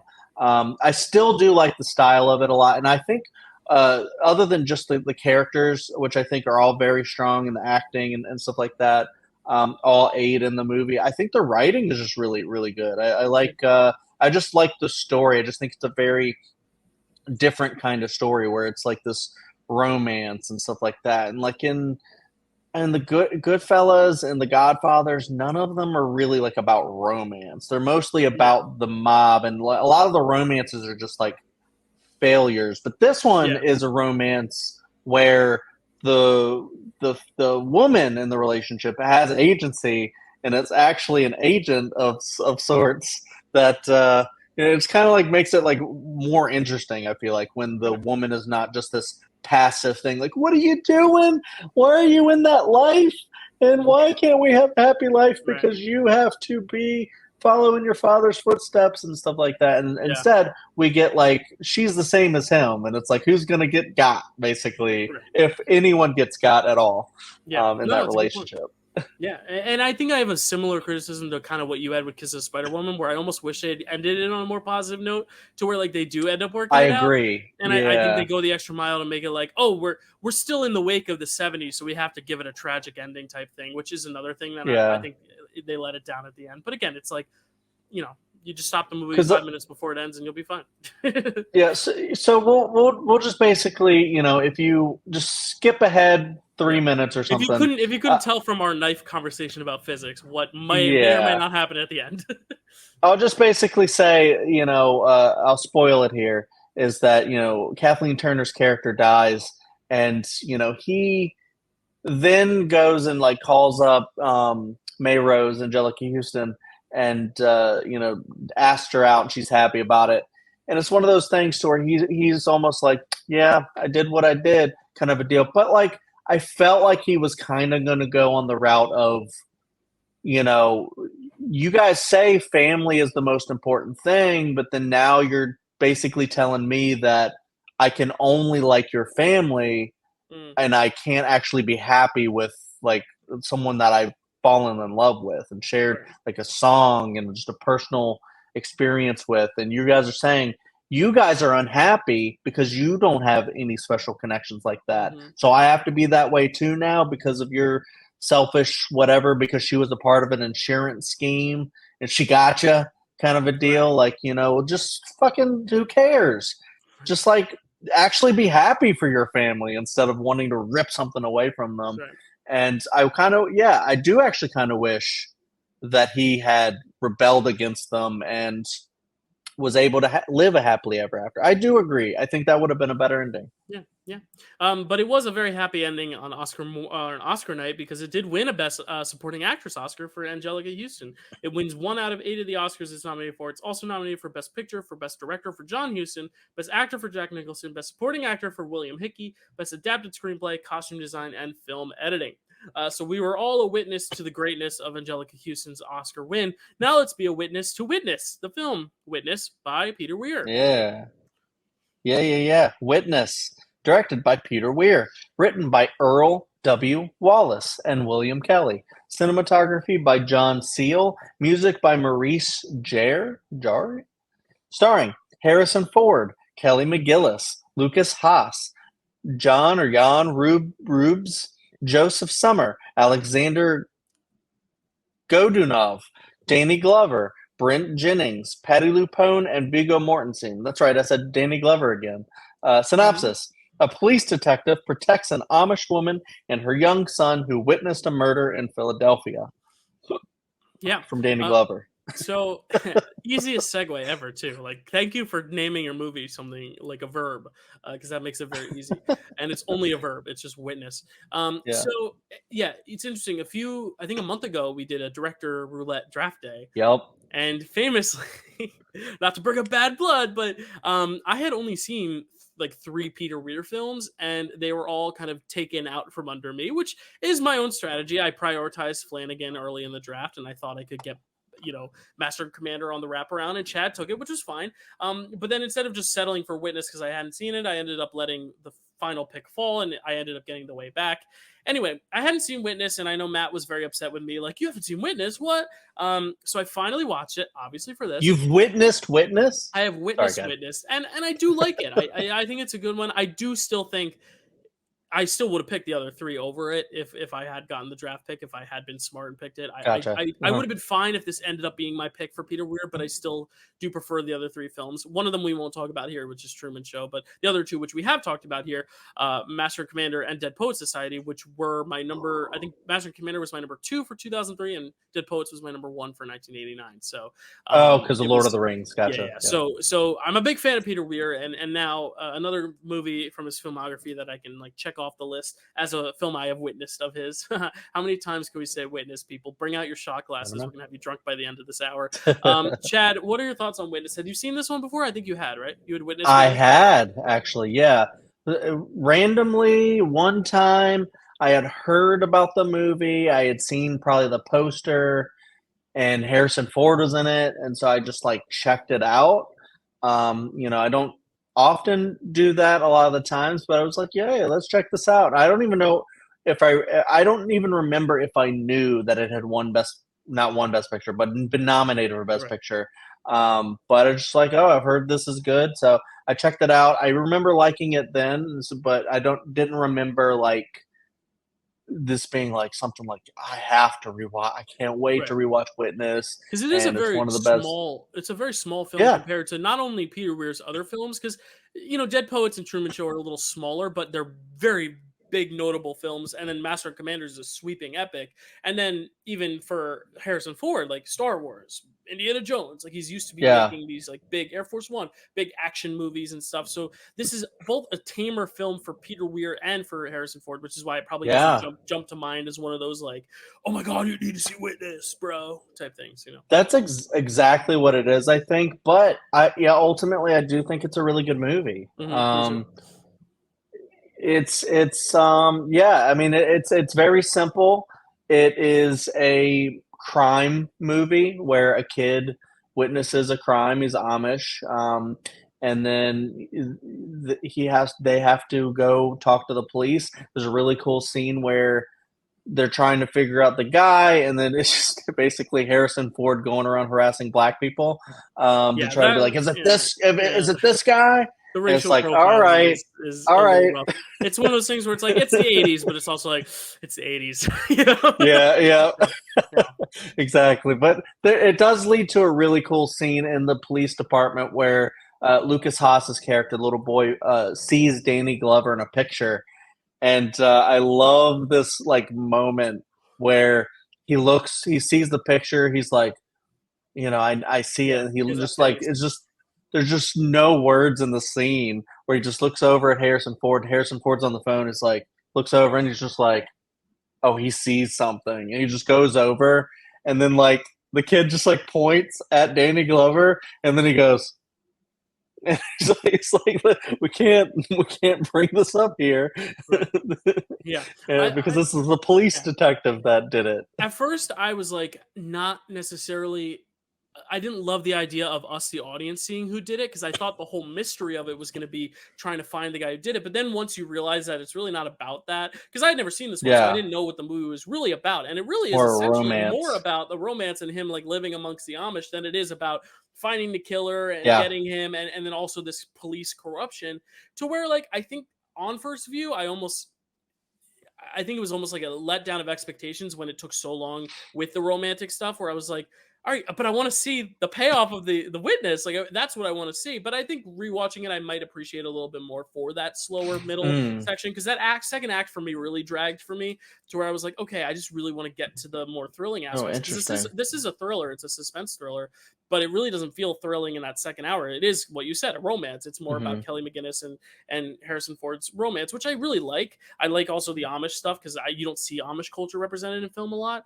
But I do think the best parts for me was that whole first like half hour where they're like building to the mystery of who did it, and the racial profiling is so like I don't love that, but like the build up and then the reveal that it is him, and then when you find out that the guy he just called to inform is also in on it too. Like that is such a fun twist too, to where you're like, oh shit, are all these cops in on it? And I think it's a really great commentary for kind of that corrupt police system that like has become a big topic of conversation in recent years, to where I almost wish it hadn't departed so much from it in that second act. Because then when it comes back around to the third act, I think it's a really good kind of payoff. Like we said with Color Purple, there's a great payoff to the leading up events, to where like I really love the first and third acts of this, but the second act I'm still like indifferent on. But I definitely see why this is well regarded and well liked, because I was really into that first initial, especially the scene where he's in the stall hiding. Like that is very scary. That's like something out of like a slasher movie, the idea of like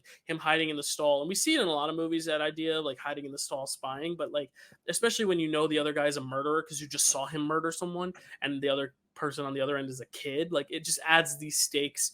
We've been talking a lot about stakes, both Buffy stakes and emotional stakes, but like it's big stakes in this early scene, which I think is really interesting. And then also when they go to Patty LaPone's house, the sister's house, like just all the stakes of like, are they going to get found out, are they going to get caught, and who is in on it versus who isn't. And that's the most exciting stuff for me in the movie. Yeah, for sure. It's one of, because you brought up like talking about the police corruption and stuff like that, kind of being very interesting. And then I got very excited for whenever the day comes that we get to talk about LA Confidential, because that's going to be a lot of that. Very similar vibe. But I mean, that one is all that, and this one, like you said, kind of takes a break from it and does the romance and the Amish culture and stuff. Honestly, I like the structure of that. I can understand how maybe, like on first watch, you're like, wait, I thought this was a crime thriller, and then like the thrilling stuff just stops. Yeah. And then you don't get it until they come to the farm or the Amish community later, and then it picks up back into the thrilling like stuff, and it's like kind of a chase and people hiding and stuff like that. And like I like how you brought up the actual witnessing part, because there's a very big moment when Lucas Haas sees this go down. And I like how it like builds up his characters, like this really smart kid. Because I'm sitting there like, all right, bro, you need to lock that door, but then you got to climb under the. Okay, he did it. Cool. That's exactly what he did. And then now you got to stand on the toilet. Oh, he's way ahead of me. He's already standing on the toilet, kind of a deal. So I like how they set that up. I like the conversations between like him and the older Amish guy, and he's sitting there talking to him about it, and like the little kid's just basically like, we need to kill them, the bad men and stuff like that. And then he's like, no, why would you do that? And you're kind of a deal. What good does that bring out and stuff like that? And these like little conversations. I feel like that might play a little bit later in the movie, where he kind of remembers that conversation a little bit and it informs his actions. I also like how, because Harrison Ford not only had this romance with this Amish woman, but also started to understand the culture, kind of a very small part from Viggo Mortensen in it. Right, Talk about Lord of the Rings. Yeah. But to see him like become immersed in this, I feel like that's the only way he can come out on top of the other guys who have no clue what's going on. They don't understand Amish culture at all, and like how all these things work. And he's actually got up really early and milked cows and worked in these places and stuff like that. I like seeing the scenes where they go into this, town, and you get to see how, people look at Amish people as like a novelty, and they're like, oh, like how you would go to like England or whatever and try to like, make the soldiers laugh or something like that. Here you would go like, what do I do if I poke the Amish guy, kind of a deal? What do I do if I'm really mean to him? Are they allowed to be mean back? Kind of like making like a fun joke out of it, and then one gets punched in the face. Yeah, literally like wrecks the guy's face, which was fun to see. Which is amazing. Yeah, like that fish out of water stuff is great, because it's like he's a fish out of water, and then he becomes one of the water. He becomes a fish in the water, and then he like transforms. It's really interesting character arc. It's just like I feel like the momentum was so steady to where it does halt it, but I think on rewatch, like I said, I will appreciate that second act more, because the beginning and end are so strong, and and I do think the romance bits are really, really good. Like there's a thing where like you feel, because you feel both the good and the bad of like Amish culture, where you can see how they a lot of them just have like this faith. It's very faith based, and you can see why someone would reject outside society and be like, look, we're not going to have to do with any of that stuff because it's all sin probably, but it's all like, just bad stuff. People are doing like really crazy shit, and said, we're just good, humble people. And we just want to raise barns, and that's all we want to do. And we just want to be very simple and stuff like that. And it shows you that life, and shows in a very honest way, and for the good, like I said, where you have that conversation about morality and stuff like that. But then the bad, where you can see how Kelly McGillis's character might stop being Amish. Like at one point, she takes off the hat, and I'm like, oh shit, is she gonna leave and just go with Harrison Ford? I kind of hoped she would, but she ultimately is like, no, I'm Amish. Okay, I gotta be Amish. And then he leaves like, all right, I'm not Amish. I gotta go be a cop harassing black people on the street all the time. Probably is what he goes. Hopefully he's learned and he doesn't go on to do that anymore. And he's like, know what? I'm not going to treat people like second-class citizens anymore. I've learned that. I don't know. We don't get to see that in Witness 2 where No, hey, you never know. It could happen someday. I don't know if Kelly McGillis would be down for it, but Harrison Ford probably would be. He's been, easing back into the sequel items a little bit with Blade and then Runner, his Star character Wars, Booth would probably is it Booth? Is his name? Book.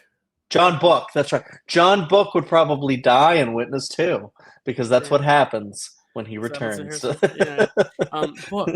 What an interesting character name. But yeah, I like that character name.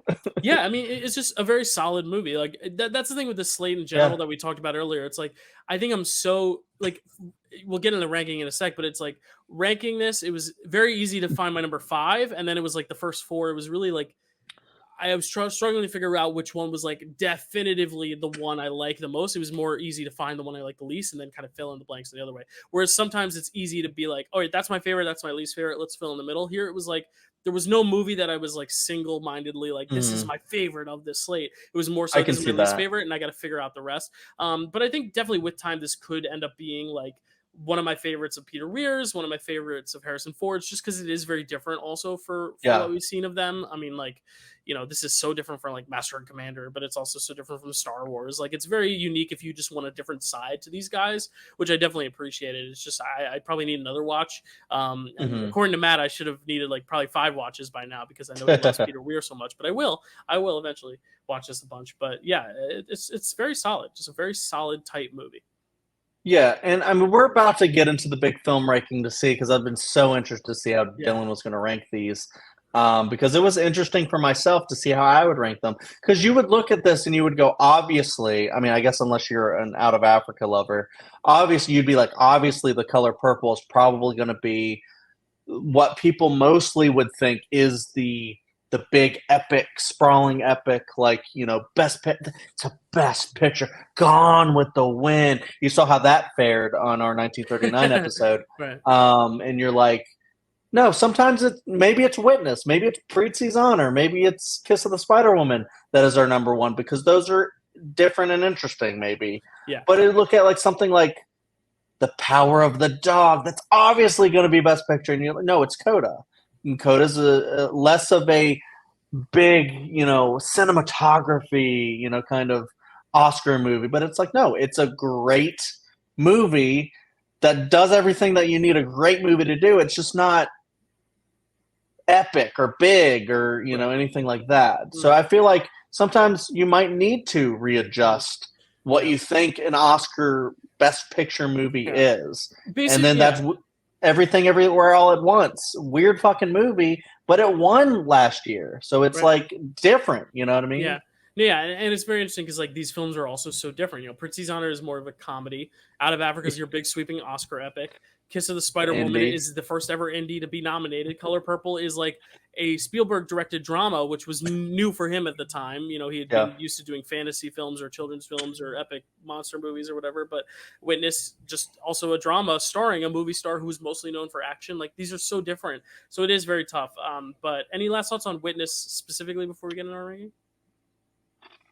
That is a good question. There's a lot to talk about. It is a I know really we good segued a movie. little into talking about the slate itself, But I'll probably think of something later. But it is a really yeah. good movie. But let me tell you what Witness was nominated for and what it won. It actually won more than Prizzi's Honor or Kiss of the Spider Woman and Color Purple. It won 2 Oscars, which is second most out of Africa. 2 for 8. It won Best Original Screenplay and it won Best Film Editing, which is 2 big ones, I'll say. And it was also nominated for Picture, Director for Peter Weir, Actor for Harrison Ford, Original Score, Art Direction, and Cinematography. So here we go. Now to get to our ranking, what we've been hyping up. Like I said, it's kind of just basically going on. I knew what my 5 would be, and the rest of them, it's like more which did I enjoy watching the most in the moment, and which would I want to watch again. I'm not really necessarily going by what I think is the best made necessarily, but like, well, sometimes my enjoyment is because of how well it made it is, but it's like I'm just going based on my gut and what I like best.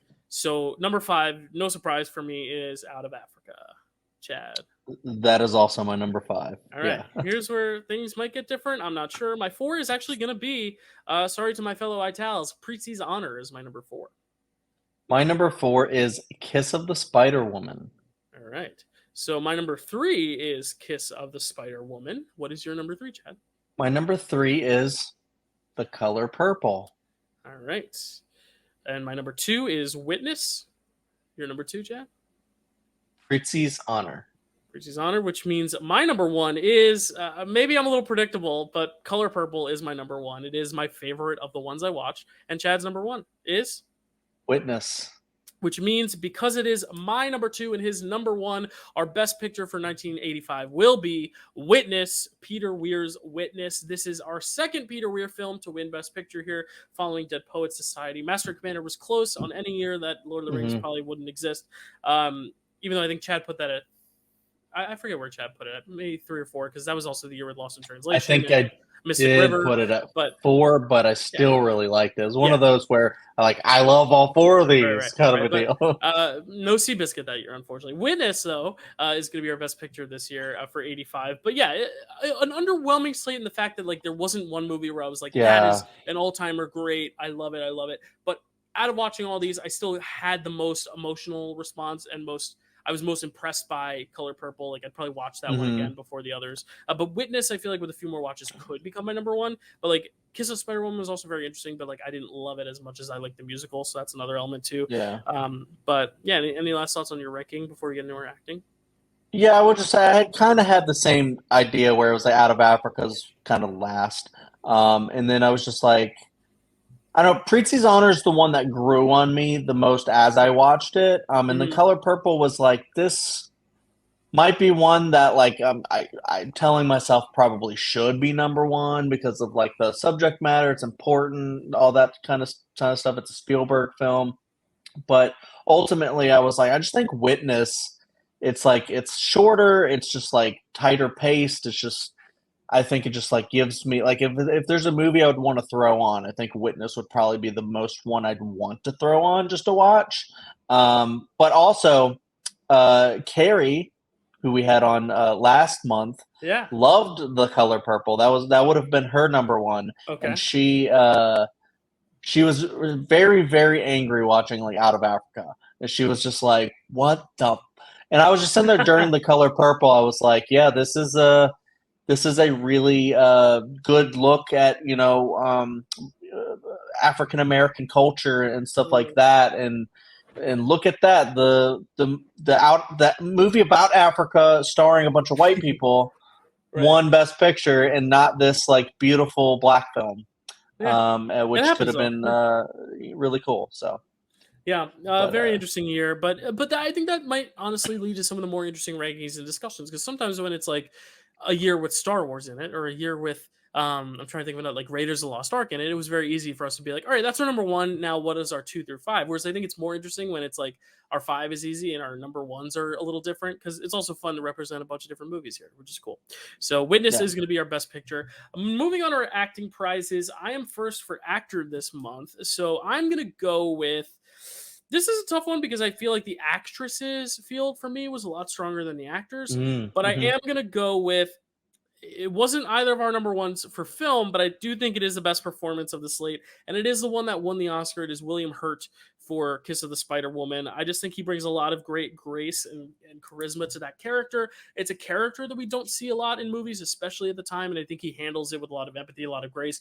I actually don't know much about William Hurt's actual sexuality, but I don't really think it matters as much here. And I do think, especially at the time, kind of like what we talked about with Spielberg directing Color Purple, it's like maybe they didn't have an actor who was out and gay and like as necessarily in the mainstream for the role. Obviously, there were actors who could have done it that probably were more fitting for the type, but it's like for what we got, I think William Hurt did a great job, and I think Raul Julia was also homosexual, if I recall, but he plays the opposite him. But I think William Hurt did a great job, and I think his deliveries of all the storytelling is really bold.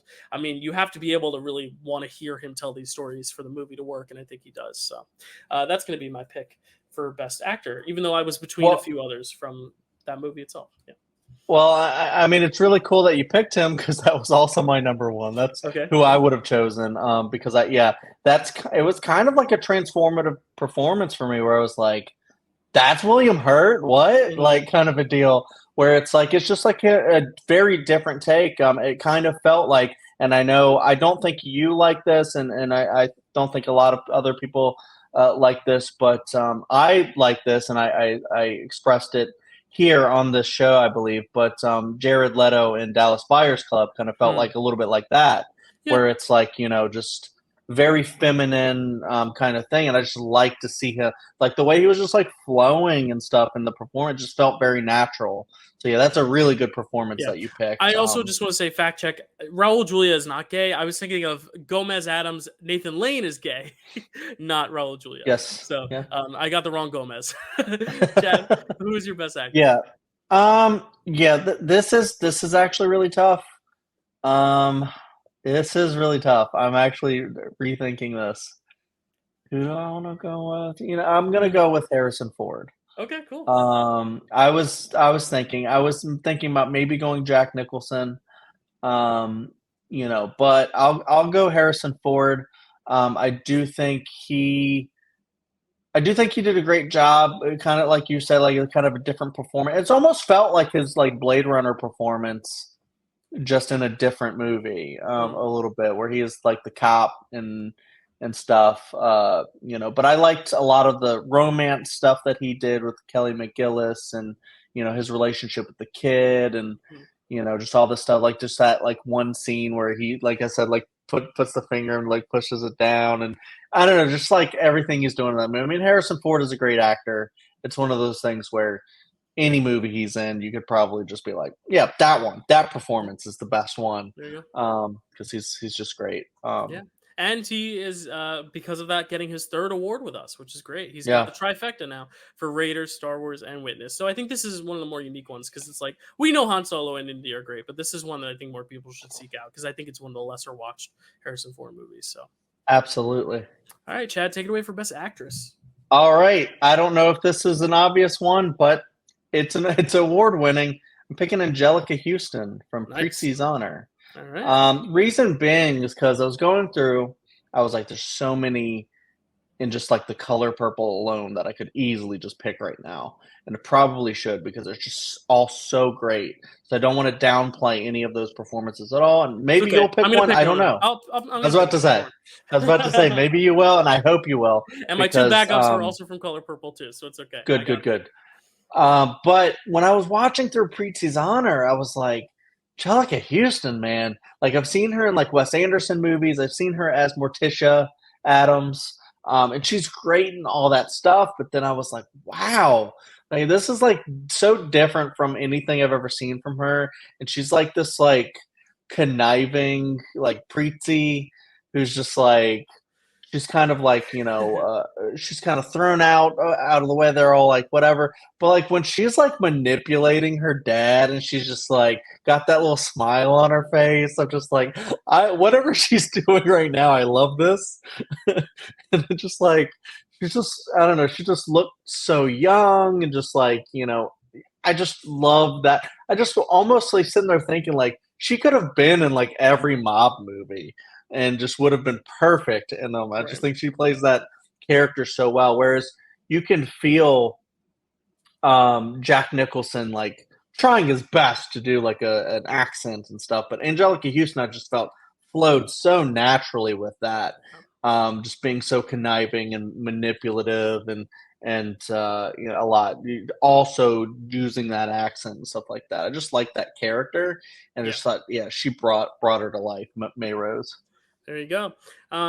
Yeah, great performance. I didn't pick her only because my favorite performance is just from another movie, and I knew you might. But it's a great performance, and that's not to take away from it. It's a great performance. I think it's the best performance in that movie for sure.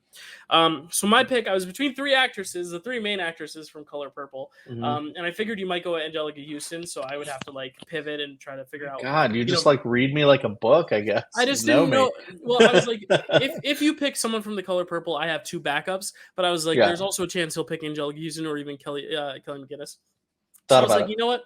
I was like, of the three, I'm gonna go with the one that I think just had the most range in the film and just really blew me away, which is Whoopi Goldberg. I mean, it's the easy pick from that movie, but it really is such an amazing performance. The one. Her sadness, her agony, her hurt, but also just when she does smile and she has those moments where she's able to like just enjoy being a woman and being a beautiful woman, and those moments when she smiles are just they just fill your heart with joy, and I just love her so much. I considered Oprah. I also considered Margaret Avery. Margaret Avery, if you had gone Whoopi, would have probably been my pick, but I did love Whoopi so much in this film, and because we already picked her for Ghost, and I think she's even better here than she's in Ghost. Like I was like, we have to give it to her at some point. I really just love her performance here. It's very different, but I just think she's so captivating here. And she's still so young to where it's really impressive. She hadn't established herself yet. She wasn't, Whoopi from Sister Act or Whoopi from, Ghost. She was, just Whoopi Goldberg, this young woman. It was really cool to see this be like one of her big coming out movies as like a great actor and stuff. Mm-hmm. Yeah, that's such a. I was like, I hope he picks Whoopi Goldberg. Like, I'd feel so weird if I picked Angelica Houston and you didn't. No one picked Whoopi Goldberg. I'd be like, maybe I should have picked Whoopi Goldberg. So I'm glad you did. They She's both so good. So just to recap, our best picture is Witness. My best actor, William Hurt for Kiss of the Spider Woman. Chad's is Harrison Ford for Witness. My best actress is Whoopi Goldberg for The Color Purple, and Chad's is Angelica Houston for Prizzi's Honor. 4 out of the 5 films winning an award today, which is pretty big. And the one that didn't won the big award. So hey, everyone's a winner. Yeah. Everyone's a winner. And Witness taking 2 prizes today. As we head into Christmas season and also New Year's season, so we have a film that is both a Christmas and a New Year's film next month that we are going to be covering from one of my favorite top 4 Mount Rushmore directors, a director that Chad I know is also a big fan of, Billy Wilder. And you'll hear the title of that film in just a sec. But we are talking about the films of 1960, which is also a little bit of a precursor to what we will be talking about all of next year, a little bit of a theme for next year, which we'll tell you about next month. But next month, we are talking about a classic 1960. So the films in that slate are The Alamo, The Apartment, Elmer Gantry, Sons and Lovers, and The Sundowners. So I'm very excited. I've seen 2 of the 5 of those, but one of those I haven't seen since I was a kid, and The Apartment I just watched for the first time over quarantine. So like I'm very excited to watch all these films and talk about all of them. But heading into Christmas, it felt appropriate to do something Christmas related. Even though 3 of these films, and I texted Chad this, I was like, 3 of these films are Christmas films. Color Purple, Out of Africa, and Prizzi's Honor all have Christmas scenes. Yep. So I guess those are Christmas adjacent films. Color Purple spends the most time at Christmas, but those 3 films are all Christmas films in a way. So, Chad, any thoughts on 1960? Any last thoughts on 85 as we head out for today? 85, interesting year. Could have been better. Back to the Future could have been nominated. Goonies, which would have been our easy number 1, I think. Probably, yeah, for sure. That's such a classic. 1960. I'm very excited for. This time, Billy Wilder doesn't have to go up against All About Eve. So we'll see. Is that the easy number 1, or maybe some of these? I just Dylan and I were talking about it before, like. It's The Apartment versus a bunch of random movies that I've never seen. So, and you have seen at least one of them, other ones, but I'm interested. I love going into movies I haven't seen and either being really surprised and like, whoa, or just being like, what is it, like Out of Africa or Chariots of Fire? But that's the whole point of this show. is to go through everything that's been nominated and just see what holds up, what's a big surprise, what doesn't, what could have been nominated that didn't, kind of a deal. But yeah, I love talking about these movies. I'm excited for this because I've also seen The Apartment. I do like that movie. So am I going to like the other ones just as much? We'll see. Yeah, I'm excited. And I looked, and they're not all long. There are some long ones, but they're not all long. So there's one 3-hour one. That's like a staple of Best Picture, watching Best Picture movies. Like, there's probably going to be a 3-hour movie. Like, in each slate, there's probably at least one that's close to 3 hours, if not that. Sometimes multiples. But we will be talking about all those films next month for the Christmas holiday. You can find me at Dylan_Randazzo, Twitter and Letterboxd. You can find us at the Dill Pickle Movie Network. If you're listening on podcast, if you're watching on YouTube, check out our podcast. And you can check out me and Chad on a bunch of things. We are on Draft Day. We're on Marvelous Trivia. Chad is in the middle of a tournament. By now, his match has aired. So congratulations on your first win. Chad, you're moving on to the next round of the tournament. But man, that Pizza Papa, he's busy doing some stuff behind the scenes. So I'm excited to see how that pays off. So you all have seen that. I will make sure now to make sure this video airs after Monday. Otherwise, I just spoiled the match. Yeah. I promise this is happening after. Chad, any last thoughts? Where can they find you? Just last thoughts. Keep watching these movies. Go back and watch a lot of our other Picture This episodes if you haven't. A lot of really great ones out there. We have a lot of special guests that we've had on the show, including my wife last month. Such a great episode, 1999. A lot of great discussion. And Bolt Newman returning next year. So that's for next year. We're teasing next year. Yeah, a lot of exciting things to come. But yeah, you can check me out just check out my channel, Chadwick Webb. I do rankings, I do reactions, I do reviews, all that kind of stuff. Check out on the Nerd Entertainment Network, Welcome to Primetime is a horror show that I do with my wife, Carrie, and my buddy Hunter, who's also shown up a couple times in the Marvel sphere and things. We talk about horror movies. We talk about Buffy. We do brackets of horror movies and stuff like that. A lot of fun stuff over there. Check out my letterbox as Dylan mentioned. That's about it for me. But mostly over here, I'm just having fun chatting with Dylan about some of the best movies, or are they? We'll see. We'll see. So we'll see you next time. I'll be in my apartment when we talk about The Apartment, or maybe I'll be back at my home in Jersey. It's a holiday, so maybe I'll be there. Yeah. Anyway, it was my honor, my Prizzi's honor today to talk to you, Chad, and we'll talk to you all next month. See ya.